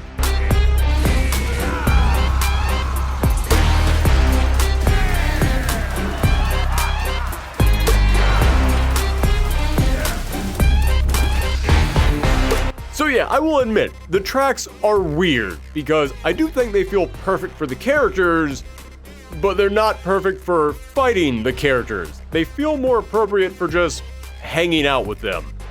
Which, when I get to the single-player content of the game, that might explain a few things. But time for the actual meat of the game, the combat. When it comes to the basics, it definitely feels smoother than the last game, at least to me. Again, everyone is different, but speaking personally, the movement and just walking and dashing feels far more fluid. And remember how I said I had the hardest time just linking 2 punches together in the last game because the timing was so specific? Not here. I have no problem pulling off combos with each character because it just feels far more natural to me. And there's definitely more of a focus on aggression, on going in, which as someone who is very caveman-brained, thank you, I appreciate that. And remember how we said in the last game it felt like each character's moveset was limited and how it felt like characters had moves taken away from them? Well, in this game, almost every returning character got something new. This is the biggest moveset some of these characters have ever had, and they feel like great additions. Ryu got a new charge-up ability that shows him tapping into the power of nothing, giving his moves that electric buff from Street Fighter 3. Ken got a handful of new moves that make him far more aggressive than Ryu, making him much more distinct than he's ever been in this series. They took Juri's weird charge moves from the last game and said, yeah, what if she could just do those moves without having to charge them? You know, the thing that everyone said they should have done. But they also let you still charge them up to make stronger versions of those moves. Honda got a power-up ability, Blanca can turn his Blancachan dolls into walking bombs, and Zangief, well, they just gave him more throws, but Zangief, that's all he wants. It is night and day comparing how these characters play in this game to how they played in the last one. And best of all, oh, thank God, best of all, they got rid of the negative edge. Yes, you no longer do a move when you release the button, but only when you hit it. Look, I can do SRKs as much as I want, and a super doesn't just randomly come out. Whee! Look at me go! But the game doesn't just feel different mechanically, the combat itself just has so much more flavor. Characters are more expressive, all their animations just have so much more personality. In fact, even when you whiff a move, the character has a reaction to it that's kind of charming. Every single inch of this game had so much work put into it to make it look as good as possible, to put so many details into every animation, details that most people probably won't even notice. Like, I have put about 50 hours into Marisa in this game. It wasn't until editing this video, going frame by frame on some of these animations that I noticed, oh, when she does her Gladius attack, the energy that comes off of her arm and off of the impact on the opponent's face is in the shape of a heart. Nobody is going to notice that on their own, but they still put it in there just to give these characters personality. In fact, while we're talking about personality and presentation, I love that if you're playing versus in person, just you and your buddy right there on the couch, each of you holding a controller, it doesn't just go into the match. No, instead, then you have special intros of your characters walking into the ring while a crowd cheers you on, your characters are taunting each other, or they're mugging for the camera, or they have their own personal hype man coming over to cheer them on. It's one of those things that is designed solely to get you and your buddy excited before you start duking it out with each other. And it makes each character feel so alive. And the line reads, damn, these VAs went in on this. They knew how to make these characters feel cool. Luke screaming out, became a meme for months. And whenever I activate Ken's level 3 and he screams out, it's all or nothing! It gets you into that moment and it makes you feel like this is my last shot to win this match.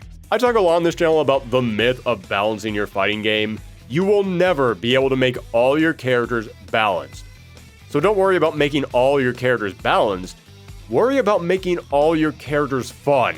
And this level of personality and presentation makes every single character so fun to play. For the entire first year, Zangief was the worst character in this game, but I didn't care, because anytime that I did his level 3 and he shouted out, "My loyal fans, you witness my full might," it felt like I just did the coolest thing in the world.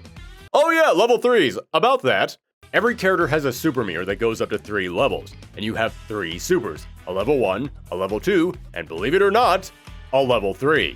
Not only does this give you more resources to use, it also gives you more options. You don't have to try and lead all your combos towards one specific super that's good for one specific situation. No, instead, you can say, hey, this level 1 would be really good right now, but my level 2 might be really good in case this happens. So now I have to choose what I want to do. And I'm not saying fighting games need to be flashy, but let's be real, it helps. And 3 different supers is definitely flashy. It's got that razzle-dazzle that draws people's attention. And the developers realize that because guess what? There's actually a secret 4th super. If your life gets down low enough, then your level 3 super will turn into a critical art super with unique new animations and larger damage. And they look so darn good. Although they do maybe go on a bit too long, like just long enough that your opponent has time to rip the Ethernet cable out and keep themselves from losing.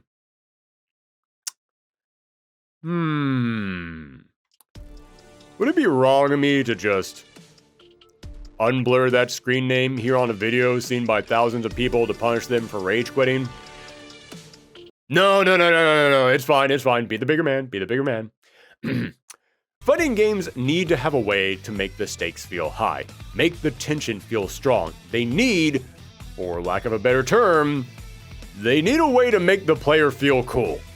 And getting your life low, knowing you are on death's door, but then you hit them with that level 3 and you barely beat them because of the extra damage from the critical art, it feels like magic. Like you might as well be on stage at a tournament as a crowd is going wild around you.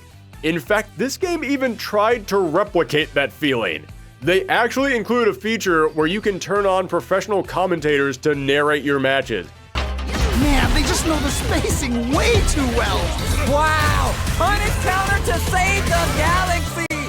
Amazing awareness there. She makes Dangerous look so good. Hit them with a stopping block. More fuel for the fire. Cook them up.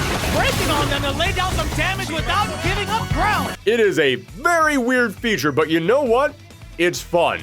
And it speaks to the screw it, let's try it attitude that drove this game. And that attitude is nowhere more clear than the different play styles.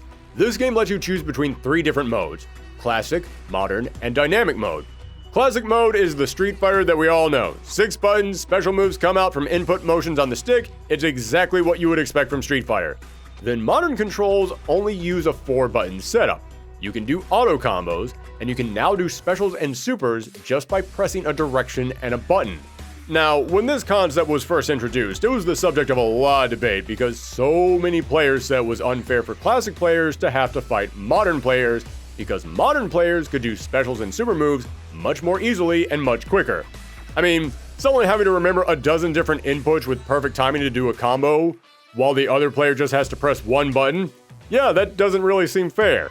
And if you jump in at someone, they might not be able to do a Shoryuken in time to respond in classic mode, but they'd have no problem just hitting one button. Yeah, then they'll probably land it every single time. But after about 2 months, most of these arguments fade away, and most players realize that this was pretty well balanced. Sure, you can do auto combos in modern mode, but those combos are very limited, while in classic mode, you have way more options to respond to different situations or set up different results. And you only have 4 buttons, meaning roughly a third of your moveset is just gone, taking away a lot of your possible actions. And most importantly, your damage is reduced by 20%, meaning sure, you might be able to do moves more easily, but you have to hit your opponent with far more of them in order to win. A lot of people complained that modern Zangief was incredibly broken because he could do his spinning pile driver just by hitting one button, but damage is the main thing that Zangief is known for. You take 20% of that away, yeah, suddenly he's not that big of a threat. Yes, there are some people out there who still say it's unfair, and listen, I get that knee-jerk reaction. I get wanting to say, hey, he hit me with that combo. I know he'd never be able to pull that off in classic mode. But honestly, I think a lot of the anger that people have towards modern mode is deflection. Listen, early on in the game's life, I remember playing a game where I jumped in on someone a dozen times and he Shoryukened me every single time. And yeah, after the match, I thought, man, he only beat me because modern mode let him get that move out faster. But then after a second to reflect on it, I said, wait, I knew this guy could get Shoryukens out quickly. and he displayed to me multiple times he could read my jumps and respond. Why the hell was I still jumping at him? Damn, I'm an idiot! Why am I blaming this other person because I refuse to learn? It's been 2 years since the game came out, and after all that time, not only have I come to realize modern mode is not unfair, I'm actually shocked at how well they were able to balance these two totally different controller styles. But more importantly, this is a massive leap forward for accessibility in fighting games. Over the years, I've heard so many people say, I always wanted to get into fighting games, but I just couldn't remember those big combos. And you know what? It's great that this mode now helps those players out. Or I've heard people who actually have physical disabilities like nerve damage that prevent them from being able to play fighting games. But over the past 2 years, I have heard multiple people say, modern mode now makes that possible. In fact, that's not even the only accessibility feature in this game. They literally put a setting in here that tells you how far away an opponent is or what they're doing through sounds, specifically so visually impaired people can play this game, and it works! At EVO 2023, there was a blind player who entered using this mode, and he actually did pretty well. Listen, I love fighting games, and I love Street Fighter, and when you love something, you want more people to get into it. You want it to be accessible to a wider audience. And Street Fighter 6 has figured out so many ways to make this franchise and this entire genre open up to a brand new audience without having to really change any of the stuff that we loved about. You like the old style? You can still play that. You want to try the new style? You can do that. This is fighting games, darn it. Everyone should be able to play, and we are closer to that being a reality than ever before. Oh, right, there's also dynamic mode. Yeah, this mode it's neat, I guess. You can do auto combos and auto jump ins. At least I think. Yeah, listen, you can't play dynamic mode in online matches, so real talk, I keep forgetting this exists. But, if you want to do the single player stuff, dynamic mode is fine. Nothing wrong with that. But beyond classic and modern controls, the biggest shakeup for the combat in this game was a brand new mechanic, the drive system. What is the drive system? To put it simply, it's Street Fighter. All of it. At the same time. You start the match with a special meter called the drive gauge, and you can use this meter for so much. You can use it for EX versions of your special moves, which means that you no longer have to decide between saving your meter for a super or using it for an EX move for bigger combos. They're now two separate meters, you can do both of them in the same combo. Then you can use it for a quick dash in to close in the distance on your opponents. But you can also use this dash after certain attacks to link them together for bigger combos. And attacks coming off of these dashes cause longer stuns, leading into some brand new combo potentials. Then you can use it for a big drive impact, which is an armored attack that stuns your opponent, kind of like the Street Fighter 4 focus attack. Then you can hold the drive button down to parry your opponent's attacks, but if you hit that drive parry at the exact right moment, you get the Street Fighter 3 style perfect parry with a big splash effect as the screen freezes, giving you time to punish that attack. And damn, does that feel amazing to pull off. When you successfully perfect parry your opponent and the screen freezes, you know you did something cool. And if the opponent is pressuring you too much and you need some space, then you can do a drive reversal which will knock the opponent off of you, just like an alpha counter. From the alpha games. And each drive move comes with a big colorful paint splash that once again gives this game that flash that it needs. It makes you feel so cool when you pull any of these off. And to me, it also makes this game feel like Street Fighter. I said when they moved to the more realistic graphics, a lot of people thought it didn't look like Street Fighter anymore. But to me, the art style that defined Street Fighter was bright and colorful.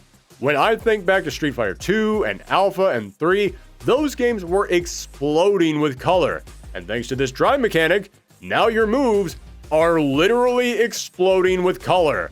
Even if they change the graphics, that art style that I always associated with Street Fighter remains in Street Fighter 6. So the drive system is an amazing addition, and it's clear that pays tribute to the history of this franchise. They basically tried to include every mechanic from the previous Street Fighters. In fact, I'd even say the basic combat of this game shares a lot in common with Street Fighter V.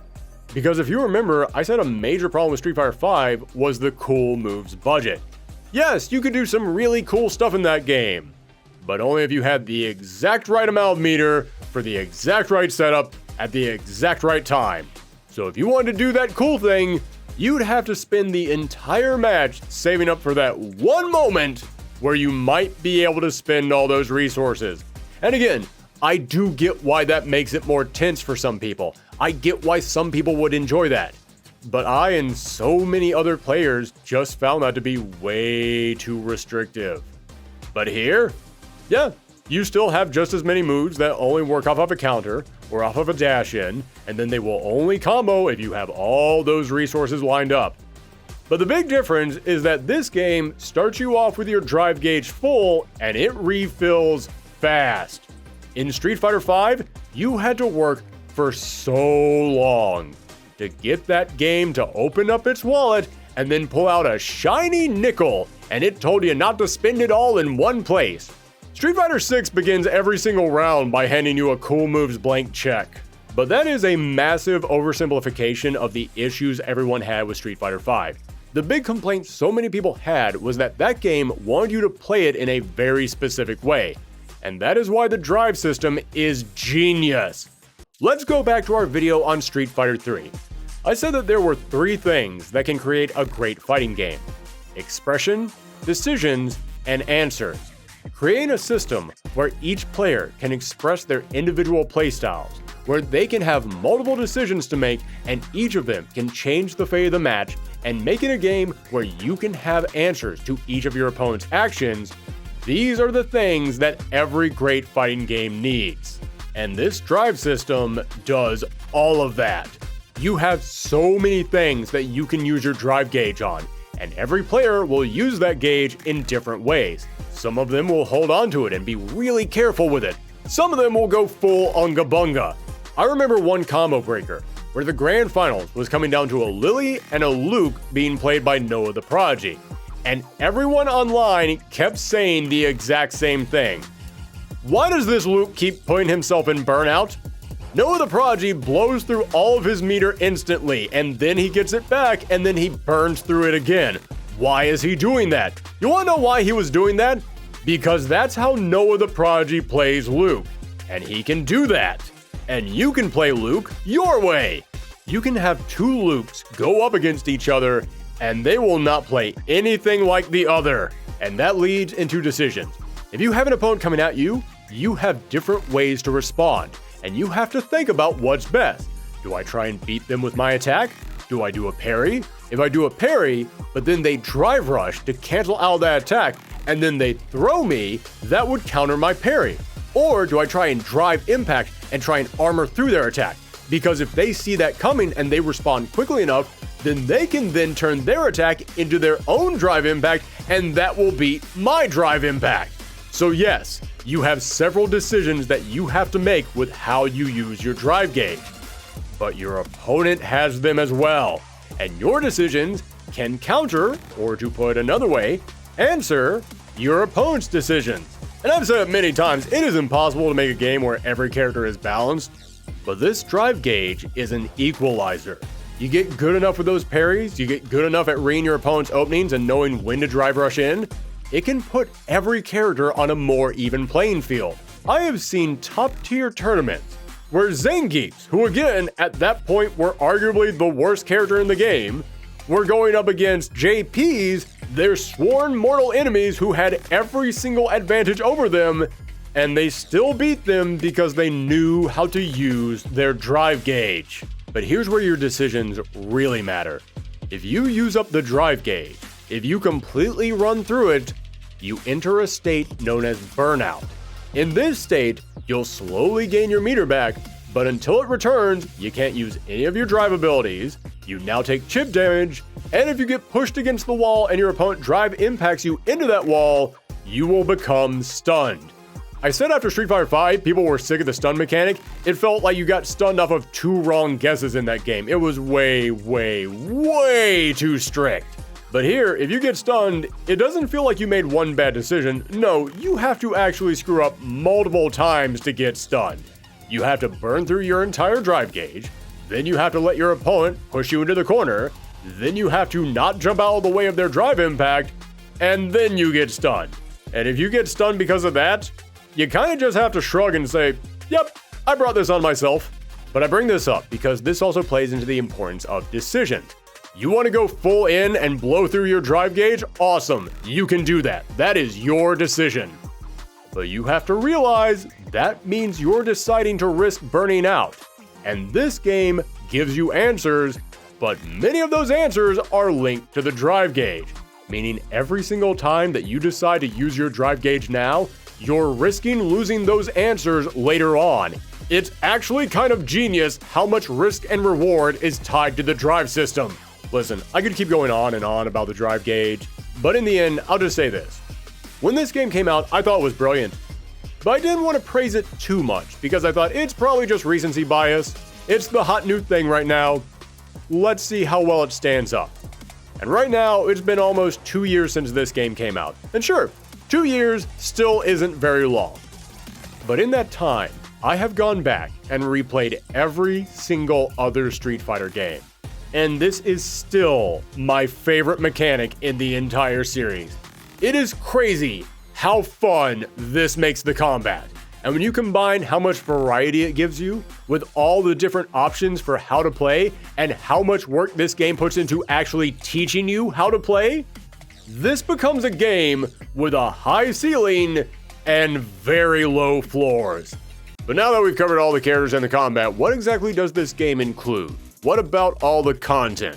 We all remember Street Fighter V was a barren wasteland in that department, but Street Fighter VI once again turned everything around.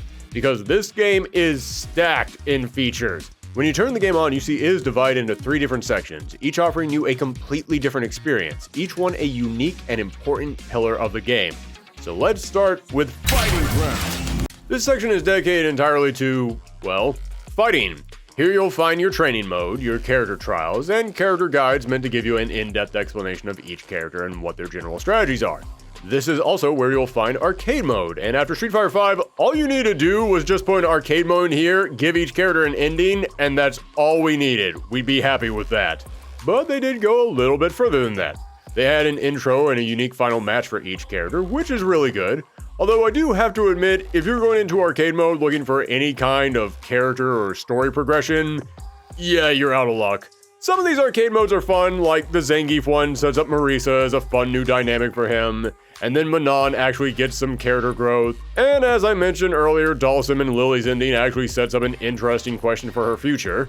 And I have to give some credit to Juri's arcade mode because Street Fighter V dropped the ball hard with this character. Her whole storyline was getting revenge on Bison, and then in the story about Bison's downfall, she barely even acknowledges him. But this arcade mode picks up all these years later, and it shows her enraged, driving around still thinking about Bison because, well, yeah, she dedicated her entire life to taking him down. And then he died. And she wasn't the one to kill him. Even if he was gone, she spent her life leading up to this one moment and it was taken from her. And it's left her very unstable. Granted, she was already unstable, but still, this was clearly weighing on her. And at the end of her arcade mode, where she finally takes on Chun-Li, again, these two were supposed to be rivals and they never once in the games before this fought. But after taking on Chun-Li, we see that years of chasing revenge have left her with nothing. So you know what? That's actually a really good look at Juri's character. That's something deeper than what we usually get in a fighting game arcade mode. However, outside of the examples that I just listed off, yeah, there is nothing in this arcade. Ryu gets challenged by Luke, then he just walks away. Then in Luke and Jamie's arcade, they bump into each other and decide to fight. That's it. I don't know what more you were expecting me to say. And you might be thinking, wait, isn't JP the big new villain? Does anyone actually fight him? Well, Kimberly confronts JP to get answers about her uncle's death, which is good. And then she leaves without much being accomplished, which is bad. And worst of all, Ken's arcade mode is him just thinking about what happened to him. Then he has a fight with JP, but I don't know if it's supposed to be a flashback to the fight that happened to Naishal in the comic, or if it's just him imagining a fight with JP because, yeah, it didn't actually happen. Because then it cuts back to him at the construction site thinking, man, what should I do? Do I have to kill him? Which, okay, in all fairness, it is kind of shocking to hear Ken push that far. But again, His whole arcade mode is here just to say, hey, remember that thing that happened to me? Yes, we do. We already read that. Care to do anything with that? It really feels like the majority of these arcade modes are just here to set up where each character is at the start of the game, without actually progressing them ahead. Even the ones I said were okay are still mostly just there to let us know where the character is currently at in life. And I think there's a reason for that. If I had to take a guess, I'd say either they plan on introducing some more story elements later in some kind of a Super Street Fighter 6 update, or there is another single-player mode in this game that has slowly been introducing some story elements, and they might plan on playing everything out over there, but we'll get to that later. However, even if the stories were lacking, they did spice up the arcade mode in a few ways. They brought back the car minigame, except that now it's a semi-truck, and it's actually pretty fun watching all the parts of it go flying. And I have to give them credit because they now allow you to adjust how many fights are in the arcade ladder. So if you don't care about the arcade mode and you just want to see these endings, now you can just blaze through them. However, arcade mode is not the big feature of Fighting Ground. That's the online play. Fighting Ground is where you can find online matches, and this game once again used rollback netcode, but now they had the brilliant idea of actually implementing it correctly. And guys, this thing plays like a freaking dream. The connections are so good. I am a night owl, so I am not typically online at times when other people in my country are awake. So I tend to play matches against people on the other side of the planet, and I have played games from New York to Japan on 1 bar of Wi-Fi, and it still ran pretty well. This game has some of the best connections of any fighting game out there right now. But beyond that, almost every change they made to ranked mode felt like it was designed in a lab to make the experience more enjoyable. It is crafted down to the smallest detail to make you want to keep playing. For starters, it's a small thing, very small thing, but for years I kept saying that Street Fighter needs to add unique intros between characters because you keep seeing the same intros over and over, and yeah, it gets boring. And it feels like everyone else had realized this. NetherRealm games were famous for their unique intros between characters, but Tekken and Guilty Gear were getting into the mix. Why wouldn't Street Fighter do the same? Well, in Street Fighter 6, we didn't get unique intros. Instead, they made the intros shorter. In fact, they're the shortest they have ever been. And at first, I was disappointed. But then after a few rounds of playing it, I realized, oh right! In all those other games with unique intros, I watched them once, and then I always skip them in the actual game because I'm playing a fighting game I want to fight. So let me just get to the actual fight. And guess what? Making these intros so short gets you right into the fight. I almost never see an intro being skipped in this game because by the time that you can hit the button, the intros are over. Start the match. But far more importantly, I have never seen a fighting game that lets you go into the next fight this quickly. Watch this. This is how fast you can go from the last hit of a fight into the next one. Marisa wins! Round 1. Fight! That is stunning. You don't have to sit through an outro animation with 12 different currencies popping up on screen that you don't care about, and the load time is practically nothing. If you want people to keep playing a fighting game, the most important thing is momentum. You win a match, you want to chase that high and get right back in there. You lose a match, you want that run back, you want to get your revenge. But the longer you have to wait to actually start the next fight, the more likely that adrenaline is going to wear off. You want people to keep playing, you get them into the next fight as soon as possible, and they nailed that here. And now rank mode lets each character have their own individual rank, which granted is something that other fighting games have done. In fact, Street Fighter 4 did it. But they did take that out of Street Fighter 5, so I have to applaud them for putting it back in, because do you know what happens when a game gives you a different rank for each character? It encourages you to play more characters. If all your characters share the same rank, then you don't want to take a new character you're still learning into rank mode. You worked hard to get that rank. You don't want to lose it because you decide to play someone new. Now, you no longer have to worry about that. But here's the real big change that they implemented that made ranked matches so addictive. At the end of Street Fighter V's life, they realized a lot of players were smurfing, going on with a new account to beat up the low-level players. So they add ranked streak bonuses. You beat enough people in a row, and then you get a big bonus to help you rank up faster. And after adding that into Street Fighter V, they looked at it and said, hey, this is a good idea. Why haven't we always done this? So in Street Fighter VI, if you're under Platinum rank, then you'll get a streak bonus. Once you've won your third match in a row, you'll start getting a big boost to your rank, increasing with each victory. And words alone cannot sum up how much better this makes ranked matches. For starters, it makes it less of a grind. Nobody likes playing for an hour, and even if you won every single match, you barely budged up that ladder. You want each victory to feel like an accomplishment. And now, when you go on a winning streak, you feel that rush. And it keeps you playing because if you're winning, oh man, you want to keep winning. I can't turn the game off now, I'm on a roll.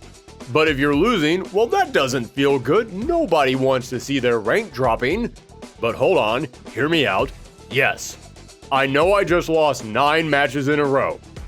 But if I can find 3 players back to back who I can beat, then I'll have earned all of that back. Then you finally get those handful of wins in a row. You make back all the points that you lost. You broke even. But you can't stop playing now. You're on a roll. You're on a hot streak. You gotta keep this winning rate going. Why do I sound like a gambling addict talking about this? Whatever, I'm sure it's fine. Listen, the point is, it works. You wanna know how addictive they made ranked matches in this game? For this video, I realized, oh, you know what? I don't actually have a lot of footage of Lily, so I'll go online and I'll just do my placement matches with Lily. That'll give me all the footage I need. So I did my 10 placement matches, and it placed me around Silver 3. And I looked at that and I said, oh, Silver 3, huh? That's a little bit lower than my other characters, but you know what? It's not like I'm gonna main Lily. It's not like I really know the character all that much. That's fine. I just need the footage. I got the footage. I don't have to play Lily anymore. But, you know, I bet if I played a few more matches, you know, not a lot, but just a few more matches and got like, you know, like 4 or 5 wins in a row, I might be able to get her up to gold, you know, so I'll just play a few more matches just to see if I can hit gold. 1 hour later.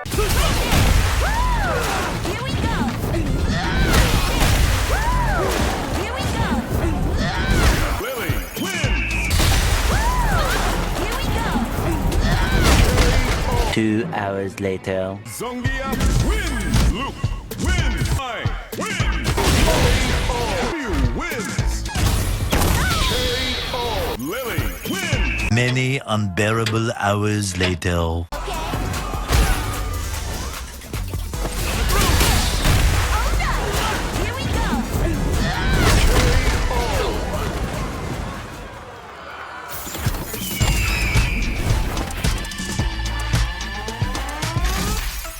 Okay, I think I can stop playing Lily now. At this point, I think the reason they stopped putting the win streak bonus in at Platinum rank is just so that way you can get people to stop playing this game. Otherwise, I would never leave.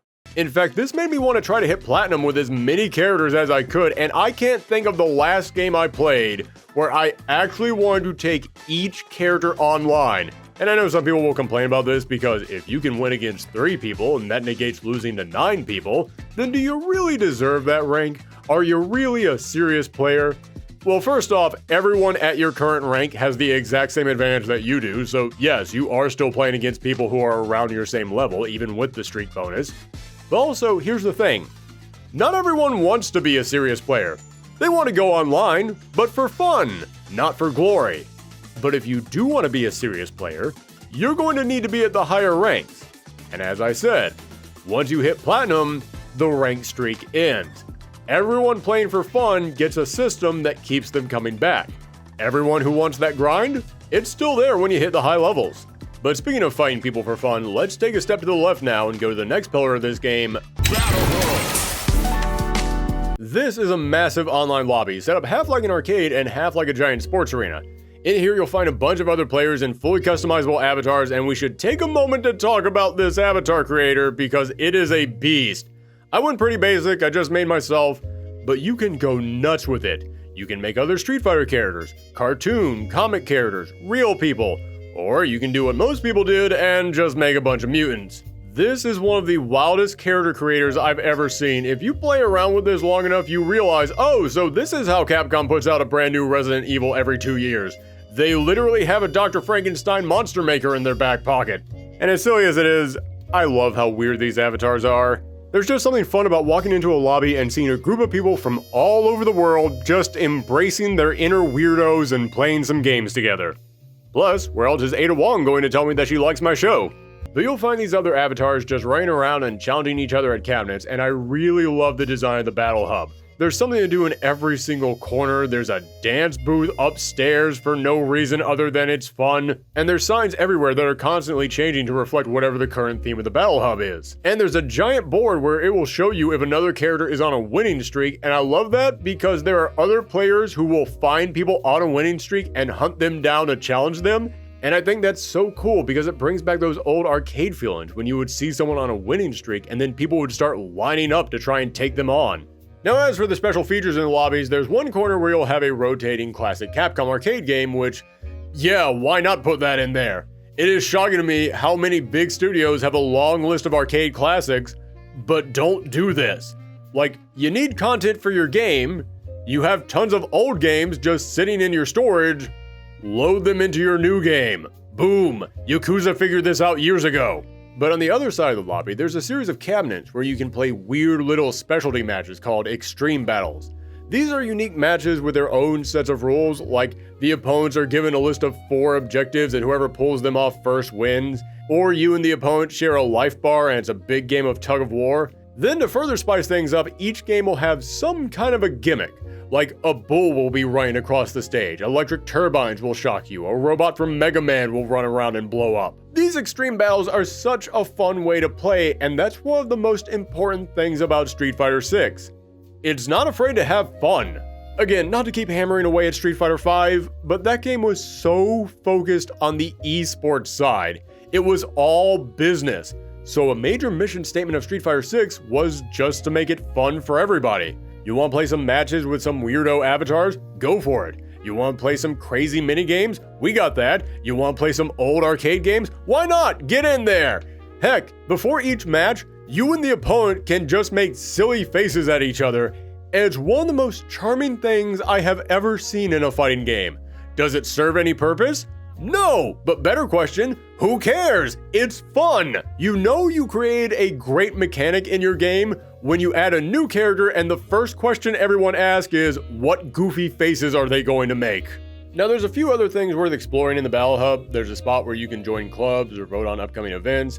There's booths where you can change your avatar, sign for tournaments, or purchase some customizations for your avatar. And each of these spots is run by some new character, and I actually dig that they went the extra step to create a character for this rather than just making them some faceless vending machine. But speaking of these booths, let's talk about this real quick. Yes, Street Fighter 6 does have microtransactions. It's got customizations for your avatar, it's got costumes for your characters, and there is a battle pass. And I know some people don't like this, but as much as I hate saying it, that's kind of just fighting games now. They're all going to have something that you can buy. And I have to be honest with you, compared to a lot of other fighting games out there, these aren't that bad. Well, most of them aren't. There is one booth that is being run by Dan Hibiki's sister, who was the person running the shop in the last game, but it's only open whenever Street Fighter has a crossover event going on and they're selling avatar costumes based around whatever that property is that they're crossing over with. And holy crap, these are overpriced as hell. Yeah, you can complain about these ones all you want, no arguments here. However, all the other in-game purchasable items, they're not bad. They're significantly less sleazy than what I've seen in other games. Heck, there's a battle pass, and unlike other games where you have to make that your job to clear it out, I can finish a Street Fighter 6 battle pass in like 3 days. If I want to finish it, that is, because honestly, there is nothing really interesting in the battle pass. It is so not a focus of this game. Capcom has gone all in on live services, so it feels like the higher ups told the developers you have to include a battle pass, it must be in there, but they didn't want to do it, so they just sighed and said, fine, whatever. We'll do it, but it'll be as small as we can possibly make it. And hey, I don't care about battle passes, so I'm fine with that, but I totally get people disagreeing with me on this. In fact, at the time of this recording, people have been complaining that this game doesn't have a lot of costumes for each character. Every character only gets 3 costumes, and people are upset about that. And listen, again, I get it. It's fun to play dress up with your character. But after 7 years of Street Fighter V asking for your credit card number every other week, it is so weird to me to hear people complaining that this game isn't giving them enough stuff to spend money on. Again, I get it, but can we all acknowledge that this is a pretty big shift? I mentioned last episode that Street Fighter V launched the era of live service fighting games where every fighting game now had to be a live service or else. And we have seen so many fighting games since then get really sleazy and manipulative with that. So I kind of appreciate that this game isn't leaning into the live service aspect too much. I like that this game feels less like a live service and more like a full release that just occasionally puts out some DLC. Now there's one other feature of the Battle Hub. Right there in the middle of the arena, you'll find an open space where you can fight other people's avatars.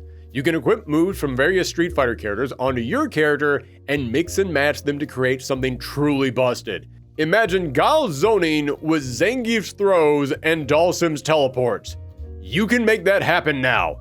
This is such a crazy and genius addition to a fighting game, and another testament to the attitude that these developers had of, can we think it up?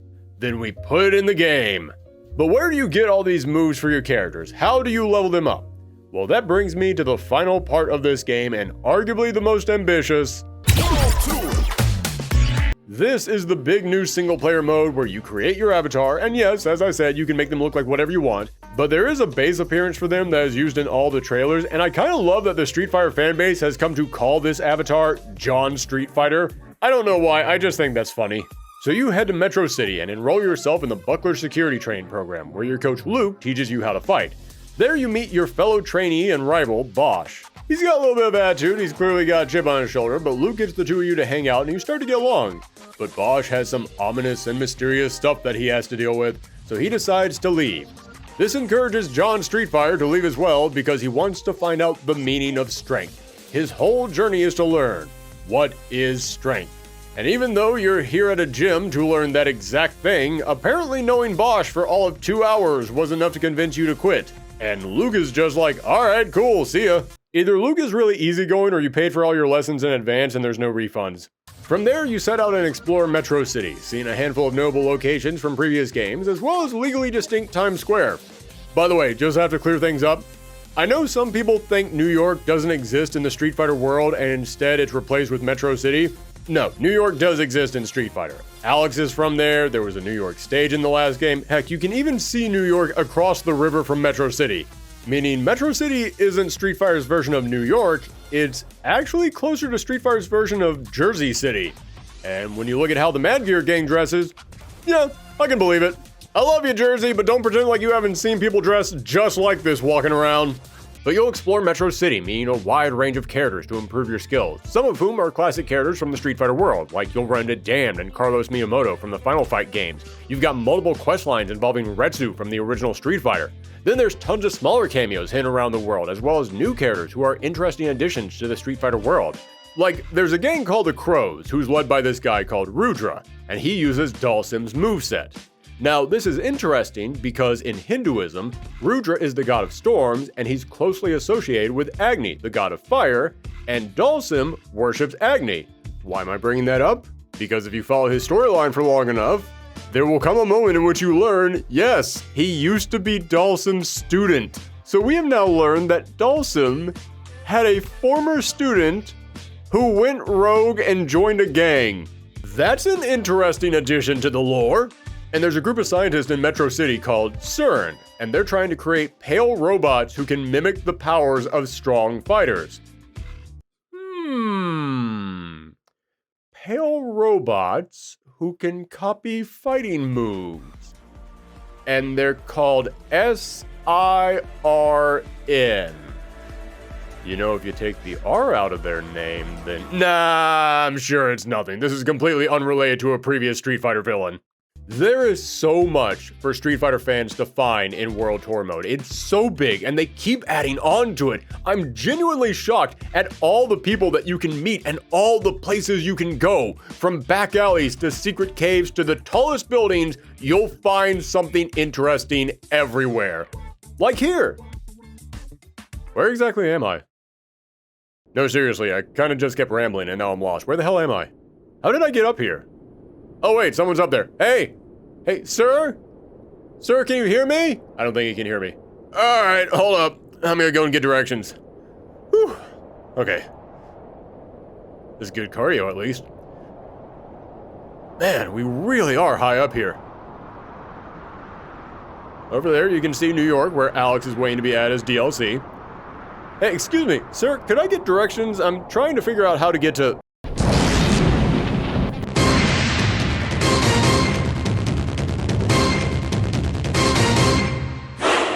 Holy crap! It's him! Xinglong, he returns. No, seriously, like, for real this time! Yes, if everything else I said wasn't enough, the mad lads at Capcom finally did it. They actually put Xinglong into the game. Sure, he uses the overly silly design that they gave him on their website in Street Fighter V, and his moveset is basically just reused, but he hits like a truck and has HP for days. So if nothing else, this mode finally brought a 30-year-old rumor to life. But that's all the side quest and secret stuff. The main attraction of World Tour is the Street Fighter characters themselves. You can train with each of these playable fighters and learn their movesets, and I mentioned earlier that I had problems with them filling up the roster with so many Street Fighter 2 characters, but after playing through World Tour mode, I realized, oh, this is why they brought them all back. It's not because they were nervous because of the reception of Street Fighter V, it's because if you want to create a mode that is all about exploring the world of Street Fighter, nothing sums that up better than you hop on a plane, fly around the world, and you meet the original 8 characters. And yeah, despite my problems with them filling up the roster, World Tour mode kind of turned me around on this. I'd go up to E Honda, who I have never cared about before, and after a few train sessions, I walked away going, wow, I really like E Honda now. And that's because, listen, I'll talk more about this later, but the writing in World Tour story is not good. But they must have hired a completely different writer to handle these characters because every single Street Fighter that you train with is instantly the most charming character in the franchise. I swear, Capcom could take all these clips and sell them as motivational tapes. What's wrong? That all you got?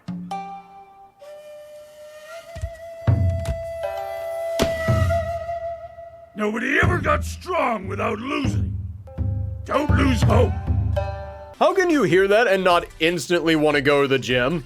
When you hang out with these characters, they'll go into their backstories, and they get deep with them. I've spent the last 2 years going through the history of these characters, and I will gladly say these interactions give you a better look at them than every other game I have played to this point. You learn about their family, their friends, their hobbies, favorite foods, their goals, how they feel about the other Street Fighter characters. It feels like when crafting this mode, the writers had to fill out a 40-page questionnaire on each character because they have never felt so fleshed out. I have such a better understanding of each of these characters now, as well as a new appreciation for them. People always joke that Ryu was so boring because all he did was fight, and it feels like his entire character in World Tour mode was a direct response to these complaints. Like, you'll talk to Ryu in World Tour mode, and he'll just flat out say, no, I don't only fight, I do actually have other interests.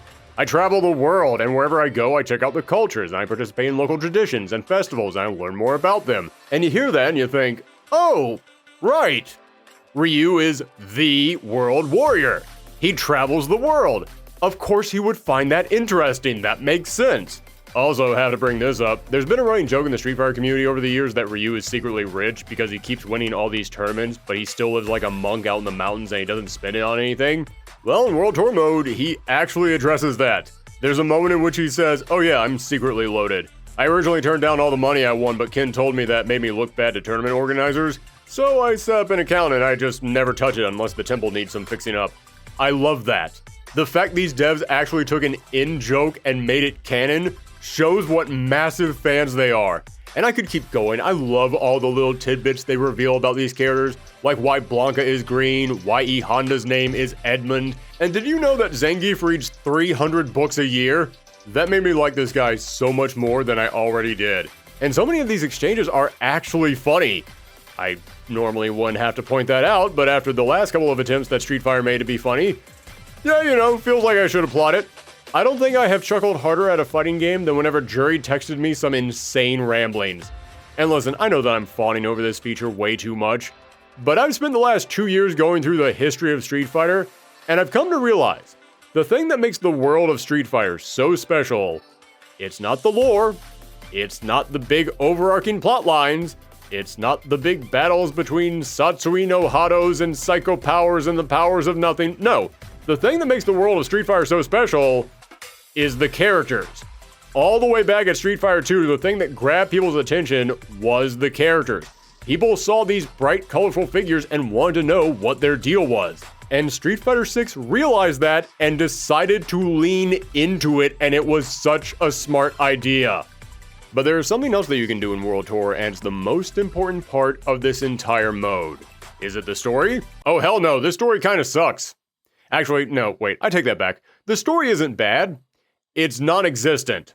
The story is just there to give you a direction to move in. It's there for when you run out of side quest and you need to do something else until a new side quest appears. I'm not kidding. The story literally ends with you confronting JP and he just starts laughing and saying, none of this mattered. Yeah, sorry, you are a random creative character. This story is about you exploring the Street Fighter world. It is not about you beating the guy who ruined Ken's life. That's why I said I'm pretty sure they've got some kind of additional story content for these characters planned down the road. So no, forget the story. The most important thing that you can do in World Tour is fight. And fight, and fight some more.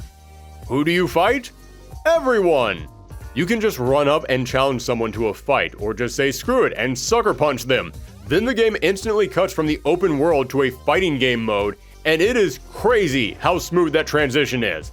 And hey, I'm a simple man. There's something fun about just randomly running around and getting into fights with anyone you want. And it cracks me up that everyone's just cool with this. Like, everybody's just like, yeah, you know, it's Metro City, you just go around and you punch people. That's what happened. By the way, I should point out, Cody is still the mayor of Metro City, and hey, what did I say back in the Alpha video about why Cody went to jail? And I don't know if you guys know this, but even within the Street Fighter universe, you can't just go around beating up random people.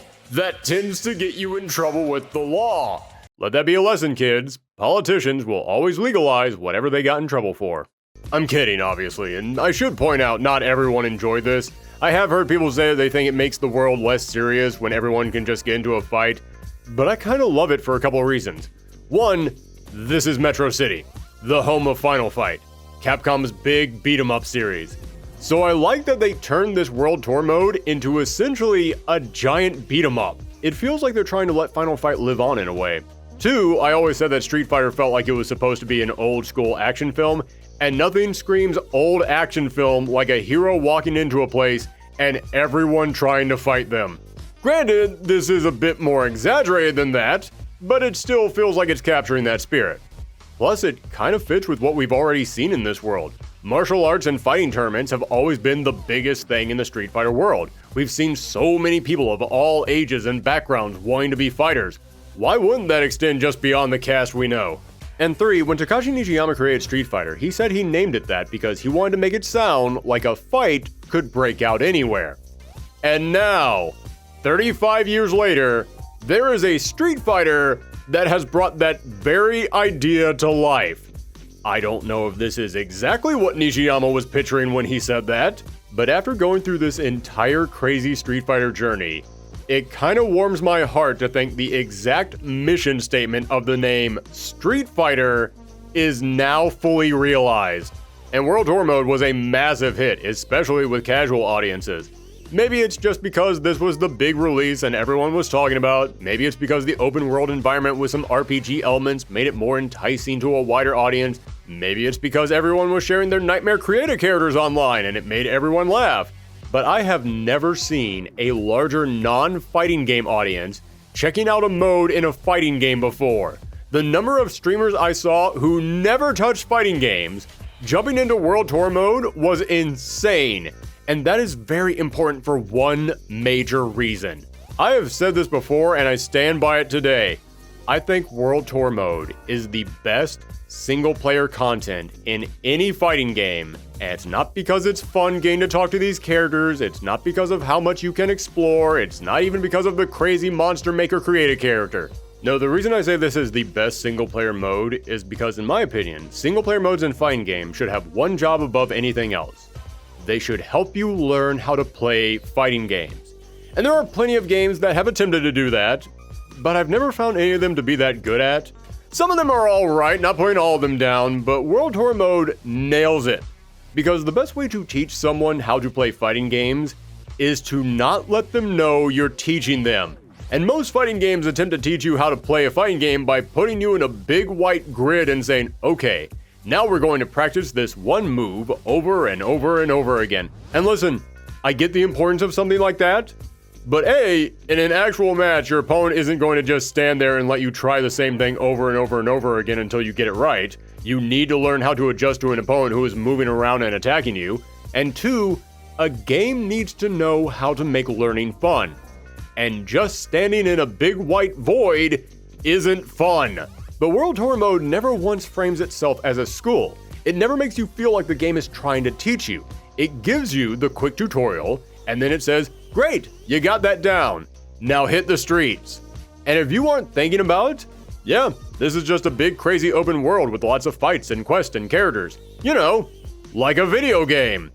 But when you actually start to dissect it, every fight, every quest, pretty much every single thing in this mode is designed to teach you how to play fighting games. This game did what I have been saying fighting games need to do for so long. They approach teaching you mechanics the same way that a character action game does. When you play Devil May Cry or Bayonetta, you'll get into a fight that explains the basics, but then you'll slowly unlock more moves just by playing the game. So that way, you don't have to figure out everything all at once. Then you'll come across one enemy, and that enemy is really hard to defeat by your older methods. But wait, there was that one move that I learned, and it's really good against them.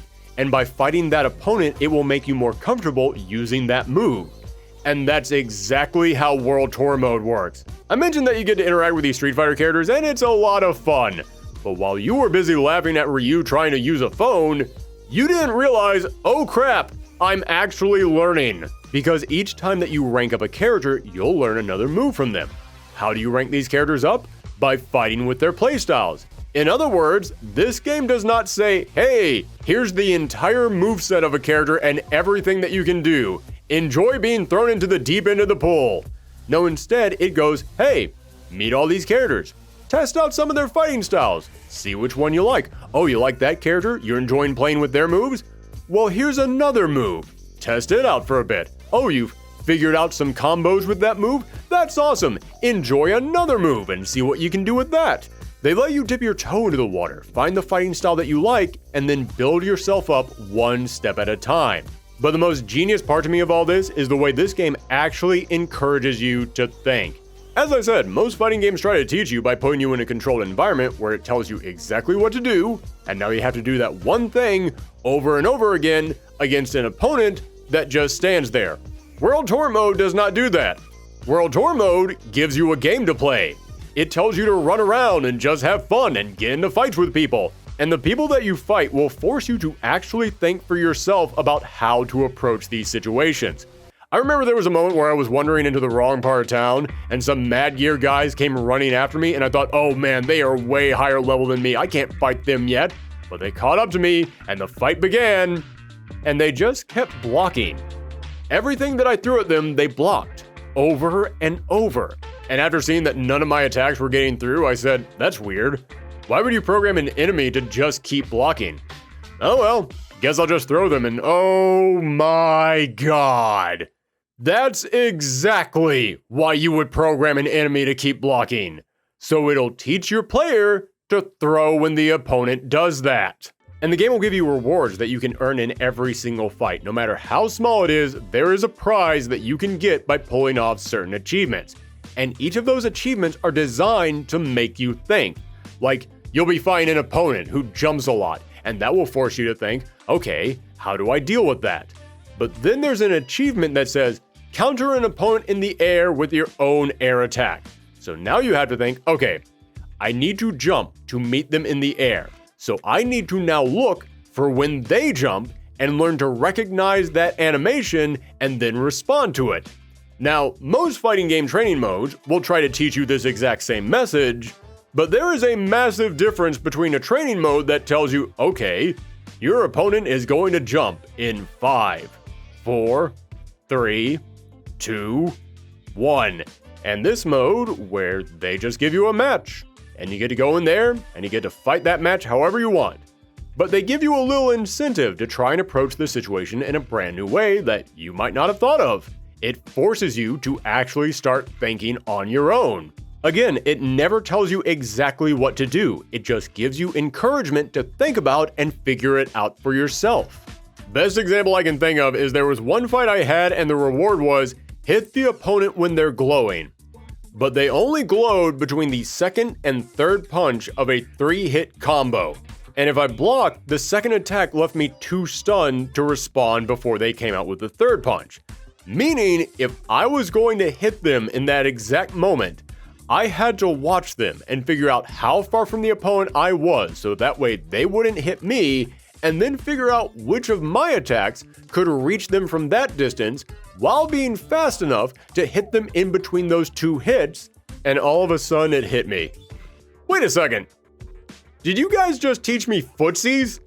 I have seen so many fighting games try to teach players what footsies are, and they always do it by just putting you in a big bland grid and saying, Webster's Dictionary defines footsies as, and if you're approaching it like that, I got news for you. Anyone who needs to know what footsies are has already tuned out. But this game doesn't do that.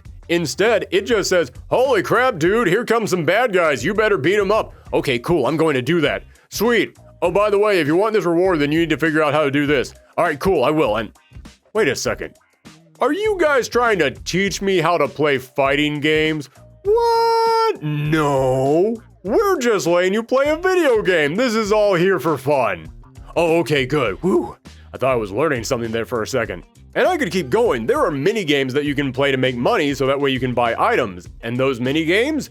Doing input commands in time. Doing charge attacks. They literally have games in here teaching you how to do moves, and I have watched streamers play through this mode and never once figure out that's what the game is doing to them. They just think there's a pizza-making rhythm game in here. In an interview with Red Bull, Nakayama said that they realized that while the versus part of a fighting game was the big appeal, it could also be a thorny path. So he said, quote, we placed the versus fighting side as in-game content.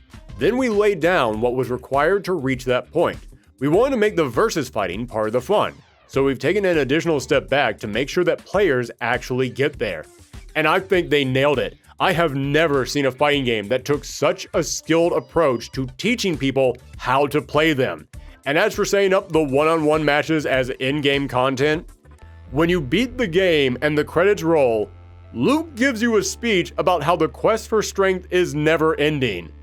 I wonder if that's supposed to mean anything, not just for your character, but maybe for the player themselves.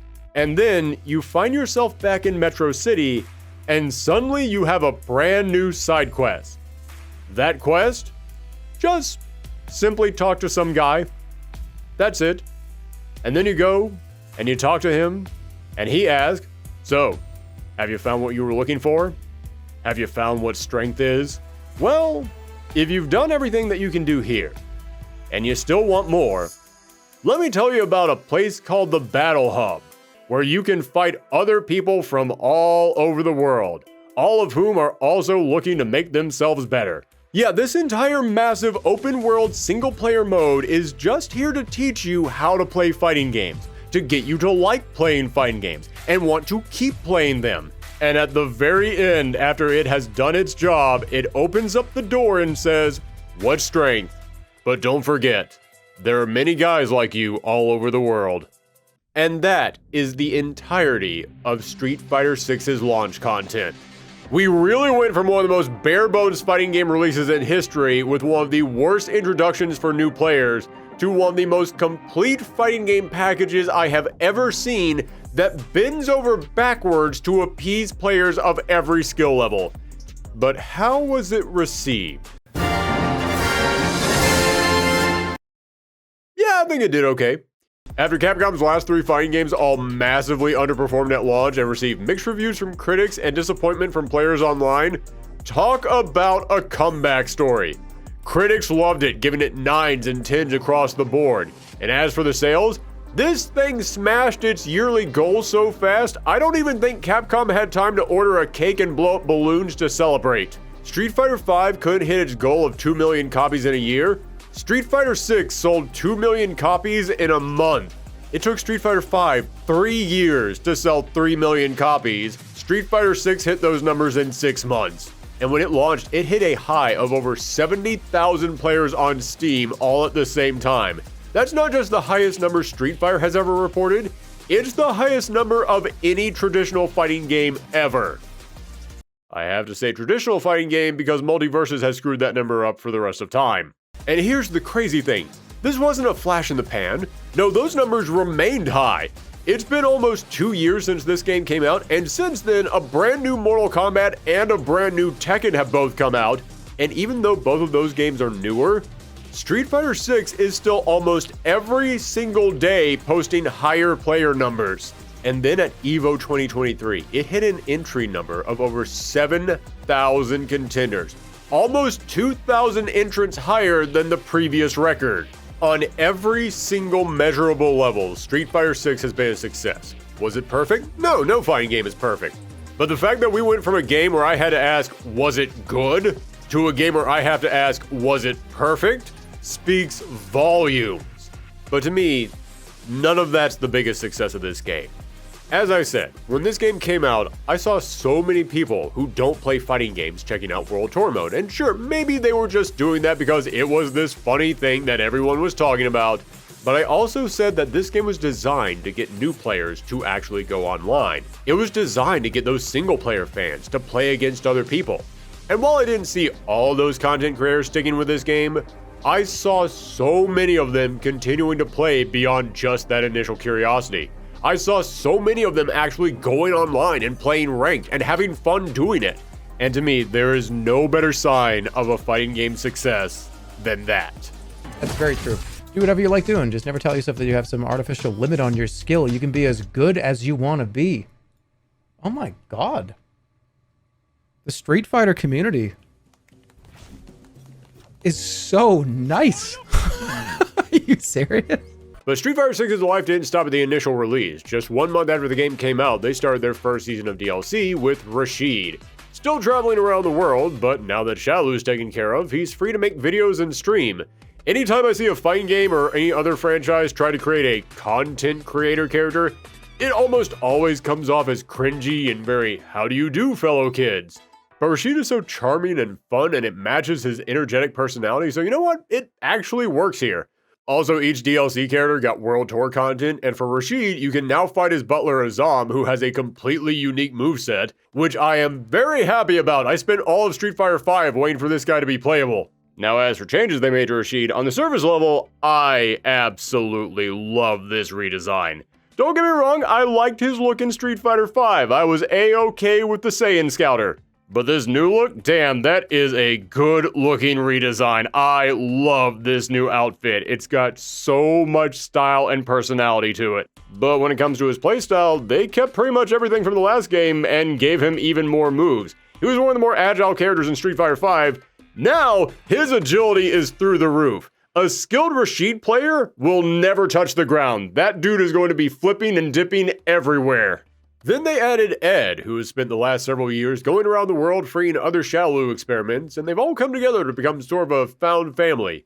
In Street Fighter V, it was kind of implied that he was forming a new Shadowloo and he was going down the villainous path, but now it's far more clear he's actually fighting against the remains of Shadowloo. In fact, one of the big questions that people had in the last game was, if Ed hates Shadowloo, why did he form a team called Neo Shadowloo?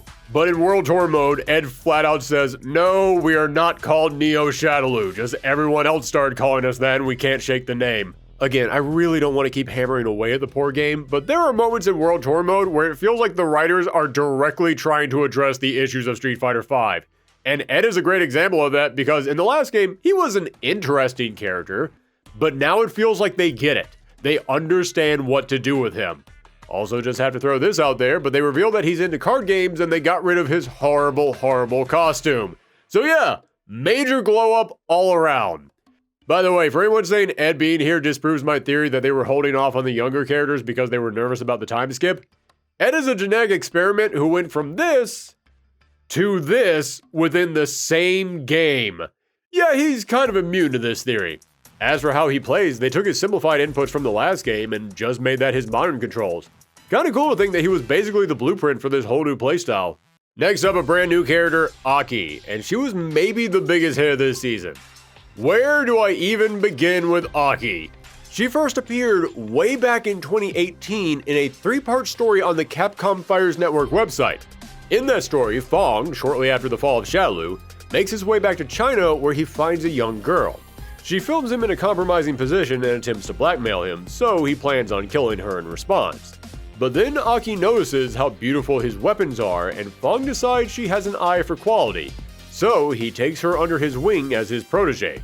Now after a decade of dousing herself in poison, she has an immunity to it, and she's so twisted and crazy she makes Jury look stable by comparison.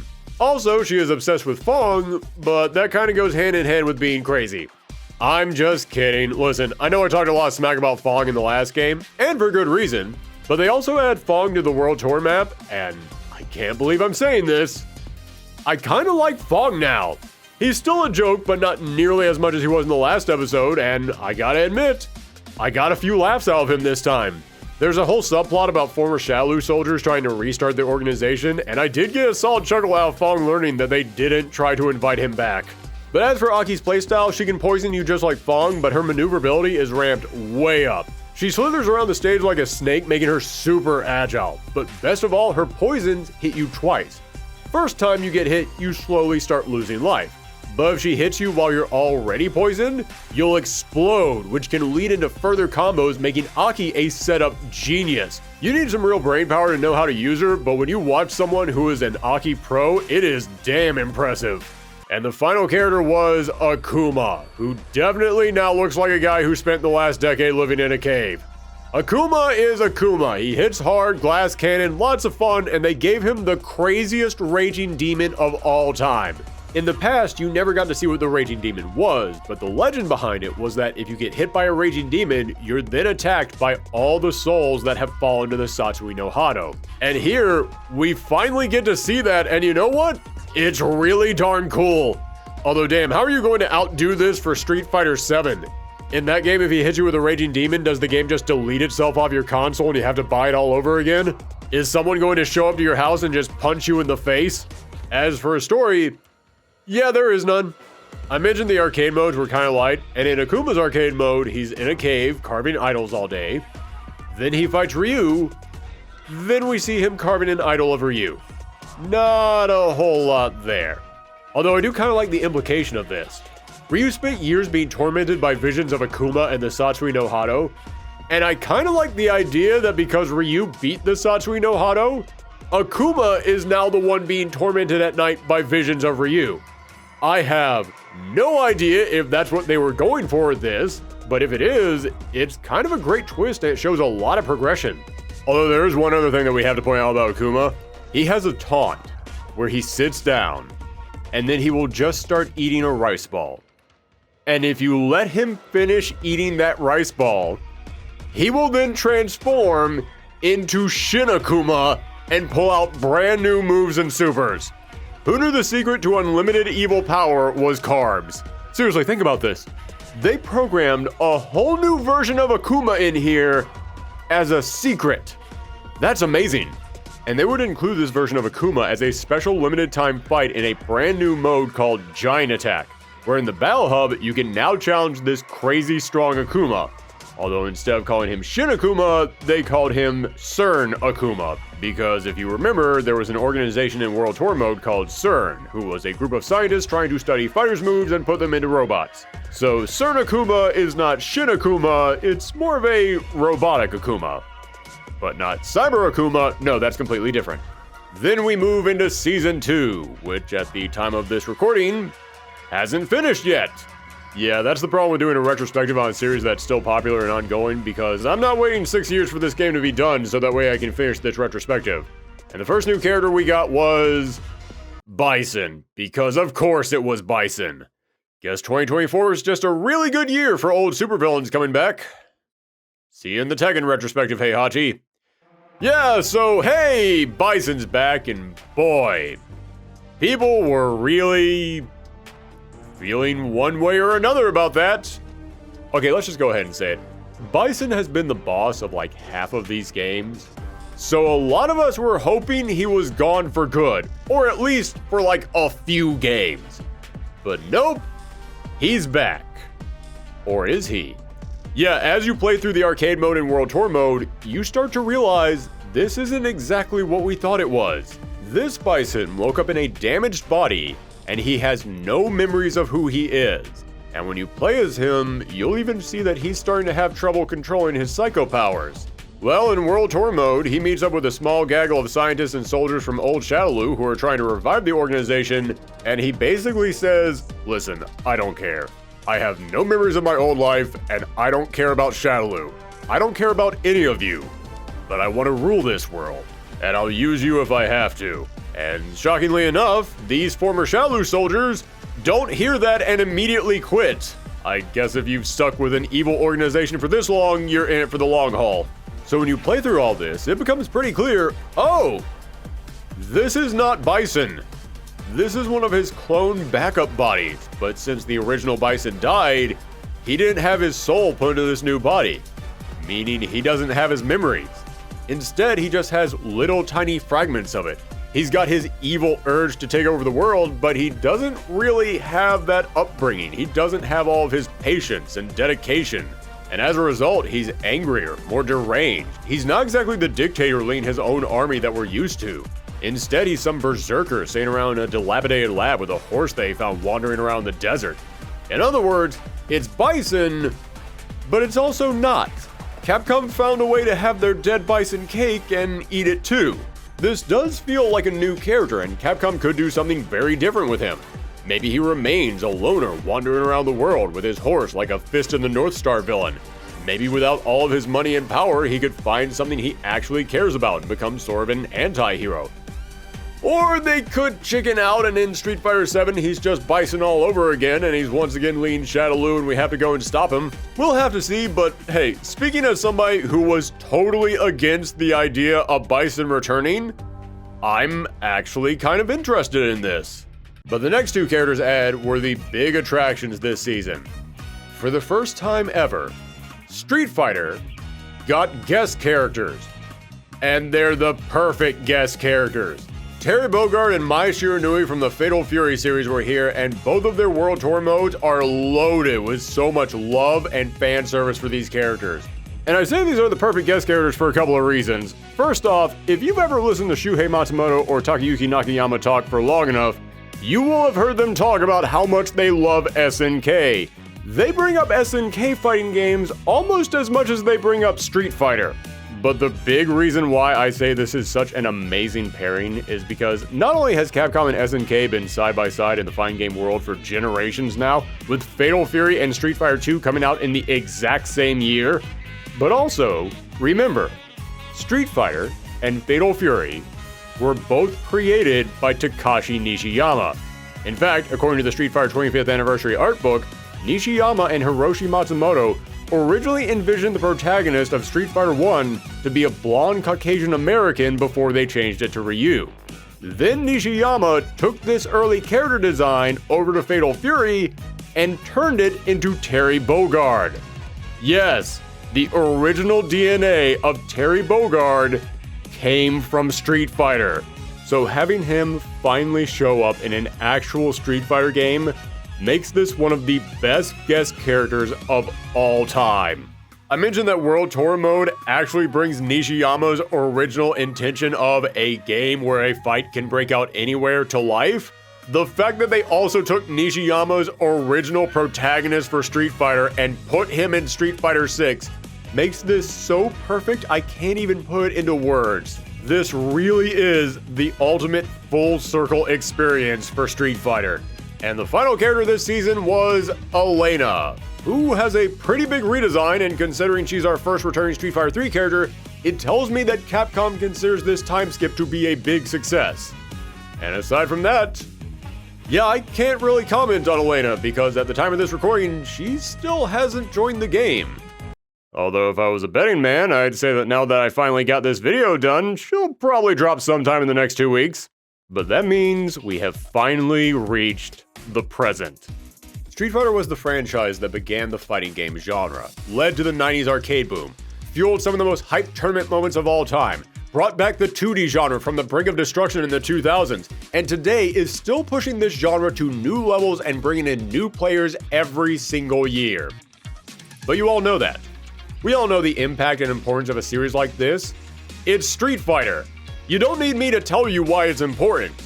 But here, at the end of this journey, thinking about Street Fighter 6, I believe this game still has something to teach us about fighting games. Heck, about any game, or any art form. And it's probably not the lesson you were expecting.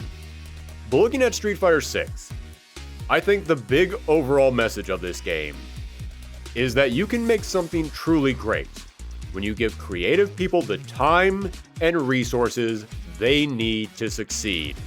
And you might be thinking, really? That's the lesson? I mean, yeah, it's Capcom. It's Street Fighter. Of course these games are going to get lots of time and attention. And to that I say, what retrospective have you been watching over the past 2 years? Folks, when I went into this retrospective back in 2023, I was a very different person. We all were. Because I started this series thinking, yeah, it's Street Fighter. It's the most iconic fighting game franchise ever. We all know it. We all know the stories. We all know Capcom. Sure, they've had their low points, but most of the time, they've got their act together. Oh, was I ever truly that naive? When I finished the King of Fighters retrospective, I had a newfound respect for the dedication and love that SNK had for their properties. And now, as I finish the Street Fighter retrospective, I'm shocked that Capcom can dress themselves in the morning. Let's do this rundown one last time, shall we? Street Fighter 2, they had such little idea of what to do with this game, they just slapped it on a random beat-em-up and a sci-fi platformer hoping nobody would notice. Street Fighter Alpha, hot on the heels of Capcom's biggest hit, which was making them tons of money, they decided for the next official game, they were going to look around their storage closet at the old hardware they needed to get rid of and just said, hey, grab whoever's hanging around and tell them they got 3 months to make this highly anticipated new game. Street Fighter 3. What didn't go wrong on Street Fighter 3? This was the next numbered installment of Street Fighter, arguably the most highly anticipated sequel in the history of video games at this point, and literally nobody on this game knew what they were doing as the crew was made up almost entirely of people with no experience on fighting games. Street Fighter the movie. They just grabbed a random American studio because nobody at Capcom wanted to make this game, and the president of the company bombed the actor negotiations right before filming. Street Fighter 4? Ono is on record multiple times saying this game was, quote, an unwanted child. And even when he was able to pull a yes out of Inafune, nobody at Capcom knew how to make fighting games anymore. Street Fighter Cross Tekken? Do I even need to remind you of what happened on Street Fighter Cross Tekken? Capcom spent way too much money on this game and then bombed the entire thing days before its release with a DLC tactic so sleazy, it forever changed the way that the entire industry looked at DLC. And Street Fighter V? Hey, this game probably at some point had a really bright future and tons of support. And then all of that money was wasted and Capcom had nothing left, so they had to call up Dimps again, who were already stretched so thin they were practically ready to snap, and said, hey, here's what we got, it's due next week. And that is the history of Street Fighter. This retrospective was supposed to be only 4 parts, and it didn't turn into 7 because I'm just that long-winded, even though I am. No, it turned into 7 parts because from day one, Capcom has fumbled this series like Brett Favre holding a stick of butter. Street Fighter 6 is a monumental accomplishment for this series because it is the first time ever that Capcom actually put together a team of people who knew how to program a fighting game and then gave them all the resources and time they needed. And as a result, it's become one of the best fighting games in the whole series, and speaking personally, one of my favorite fighting games of all time. No kidding, this is easily in my top 5 favorite fighting games ever. You all saw the link to this video, and I assure you, I tried to cut this thing down, but I just enjoy talking about this game so much, I had to make sure I got out there every single thing that I wanted to say. I have not been this excited to just keep talking about a Street Fighter game since I was a little kid walking into that Skateland USA and seeing that Street Fighter II arcade cabinet for the very first time. When you give talented and creative people the time and resources they need, they can make magic happen. However, that raises a question. If Capcom continuously screwed up so much about this franchise, then why is it a success? How did it survive? Yes, it has the name value. Yes, it has the characters we remember, but I can say that about so many other Capcom franchises that have all been abandoned. Franchises that did not have the turbulent development history that this series has. So why is it that Street Fighter managed to survive and succeed in the face of all these problems? Well, I said Capcom kept screwing all this up, but I'm referring to the owners of the company. I'm referring to the higher-ups making unrealistic demands and treating this franchise like something they can just throw away. So how has Street Fighter been a success? Because Street Fighter wasn't made by the higher-ups. It wasn't made by the guys at the top.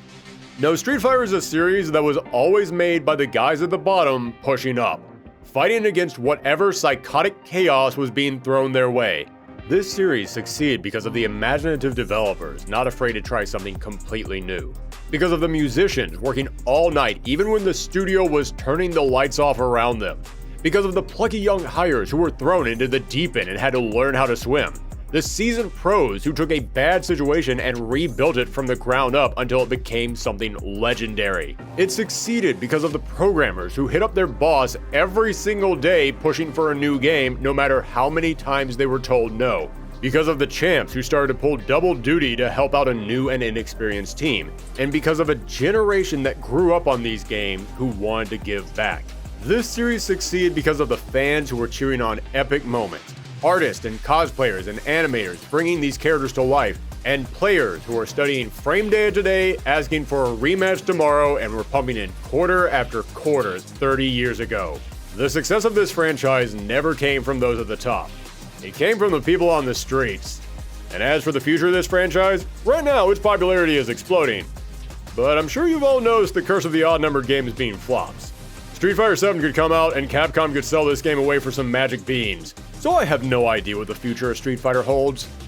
But as long as there are developers out there willing to push themselves to make their games better, as long as this fanbase has the drive to compete, and as long as some new player out there is willing to pick up a controller for the first time, then that answer will always lie in the heart of battle.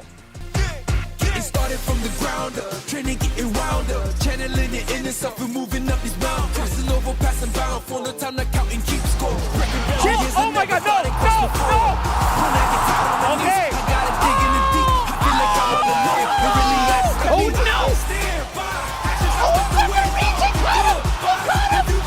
Even after the throw whip, he's still a minute! This is serious. This is real life. This is passion. This is what we love to do, man, at the end of the day, whether it's playing, talking, helping on the staff side of things, whatever the case may be. But we're always going to be emotional. That's dead for sure. L.I. Joe is in top 8 of EVO. Let's fucking go!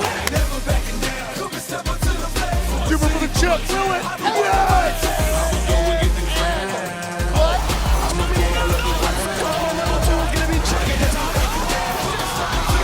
Oh my goodness!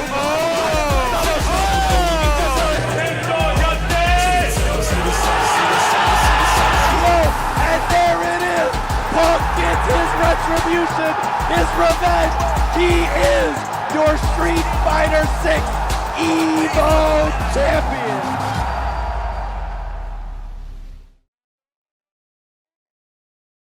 Thank you all so much for staying through the longest retrospective series we have ever done. When I started this thing 2 years ago, this is not how I expected things to go. This really was only supposed to be 4 parts long.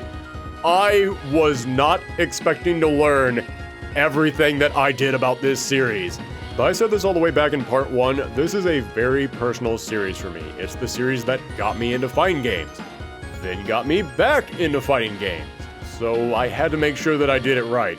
It is wild to think that this series went on for so long that there is a solid chunk of my subscribers out there who were not here when this series began. For a lot of you, this channel has always just been the Street Fighter retrospective, and now we're heading into brand new directions. And for many of you, we're finally getting back to how things used to be. Yes, after this, I know I talked about doing a Tekken retrospective and a Marvel vs. Capcom retrospective, but before we get to all of that, I have two smaller, much smaller retrospectives coming up because we need some breathing room before I get into another huge multi-parter. Also, I have to give some thank yous here because I could not have done this series all by myself. I want to thank Babe Ruthless, Nervous Nick, Ignorant Rizzy, and Aldema for being in the Street Fighter V story episode. I've been wanting to do some big crossover video for years now, and that was so much fun doing that video with you guys. Wasn't fun replaying Street Fighter V story, but it was very fun working with each of you. Also, a thank you to Insavian for helping with the editing on that episode. And I have to shout out each of the artists who did thumbnails for these videos. Every single one of you were perfect. D. Kirby J, who did the first and final thumbnails. I originally commissioned the final thumbnail 2 years ago when I thought this series would wrap up at the end of 2023. So I'm glad that after all this time, I finally get to show it off to everyone. Then Mako Waco, who did the thumbnail for the Alpha video, Maro Unit 1, who did the Street Fighter 3 video, Clyde Tanksley, who did the Movies episode, Tovio Rogers, who did the Street Fighter 4 thumbnail, and Beautiful Beck, who did the Street Fighter 5 episode. I really want to shout each of them out because normally I try to commission these thumbnails months in advance to give the artist plenty of time, but originally the Alpha video and the Street Fighter 3 video were supposed to be one episode, and the Street Fighter 5 and Street Fighter 6 videos were supposed to be one episode, and the Movies episode wasn't going to exist at all. I was just going to briefly talk about the movie. Here is a little throwaway segment in the final episode. Yeah, I'm not exaggerating when I say the plan for this retrospective went out the window almost instantly. So outside of Tovio Rogers for the Street Fighter 4 episode, I had to contact each of these artists at the last minute and go, hey, so sorry about this, but I just suddenly realized I'm going to need a thumbnail that I didn't originally need. Any chance you guys could make one with like zero warning? And each of them managed to do it, and they all look great. Artists are amazing people, everybody. Make sure to go and support them. I'm going to link to where you can find each of them in the description down below. Also going to give a shout out to Danuskos Campos, who did the original thumbnail for the original second episode when it was going to be the Alpha games and Street Fighter 3 combined. Here is what that was going to look like. It is a shame that I couldn't use this. Maybe I'll use that for like a big compilation video if I put all these episodes together for some 12-hour long sleep aid video. Also, want to give a very quick thank you to my wife, who, to give you guys some behind the scenes info on these videos, the Street Fighter 5 episode was finished the day that I had to get on a plane to go down south and visit my parents, but literally that morning as I woke up for my flight, I double-checked the video right before uploading it, and turns out there was a big problem with the video. Something that I could not let slide. There was no way that I could publish that video. Meaning it would be a week before I would be able to finish that video again. So I had to instruct my wife through text messages while I was waiting for my plane at the airport how to edit the video and upload, and she did it, and it looked great, and the only reason that video was able to go up when it did, and you guys didn't have to wait like another 2 weeks for it to go live, was because she made it happen. So yes, big thank you to my wife. Love you, honey. You saved that whole video. And I have to give a shout out to all the patrons who have been supporting this channel, whose names you all saw going up on screen just a moment ago.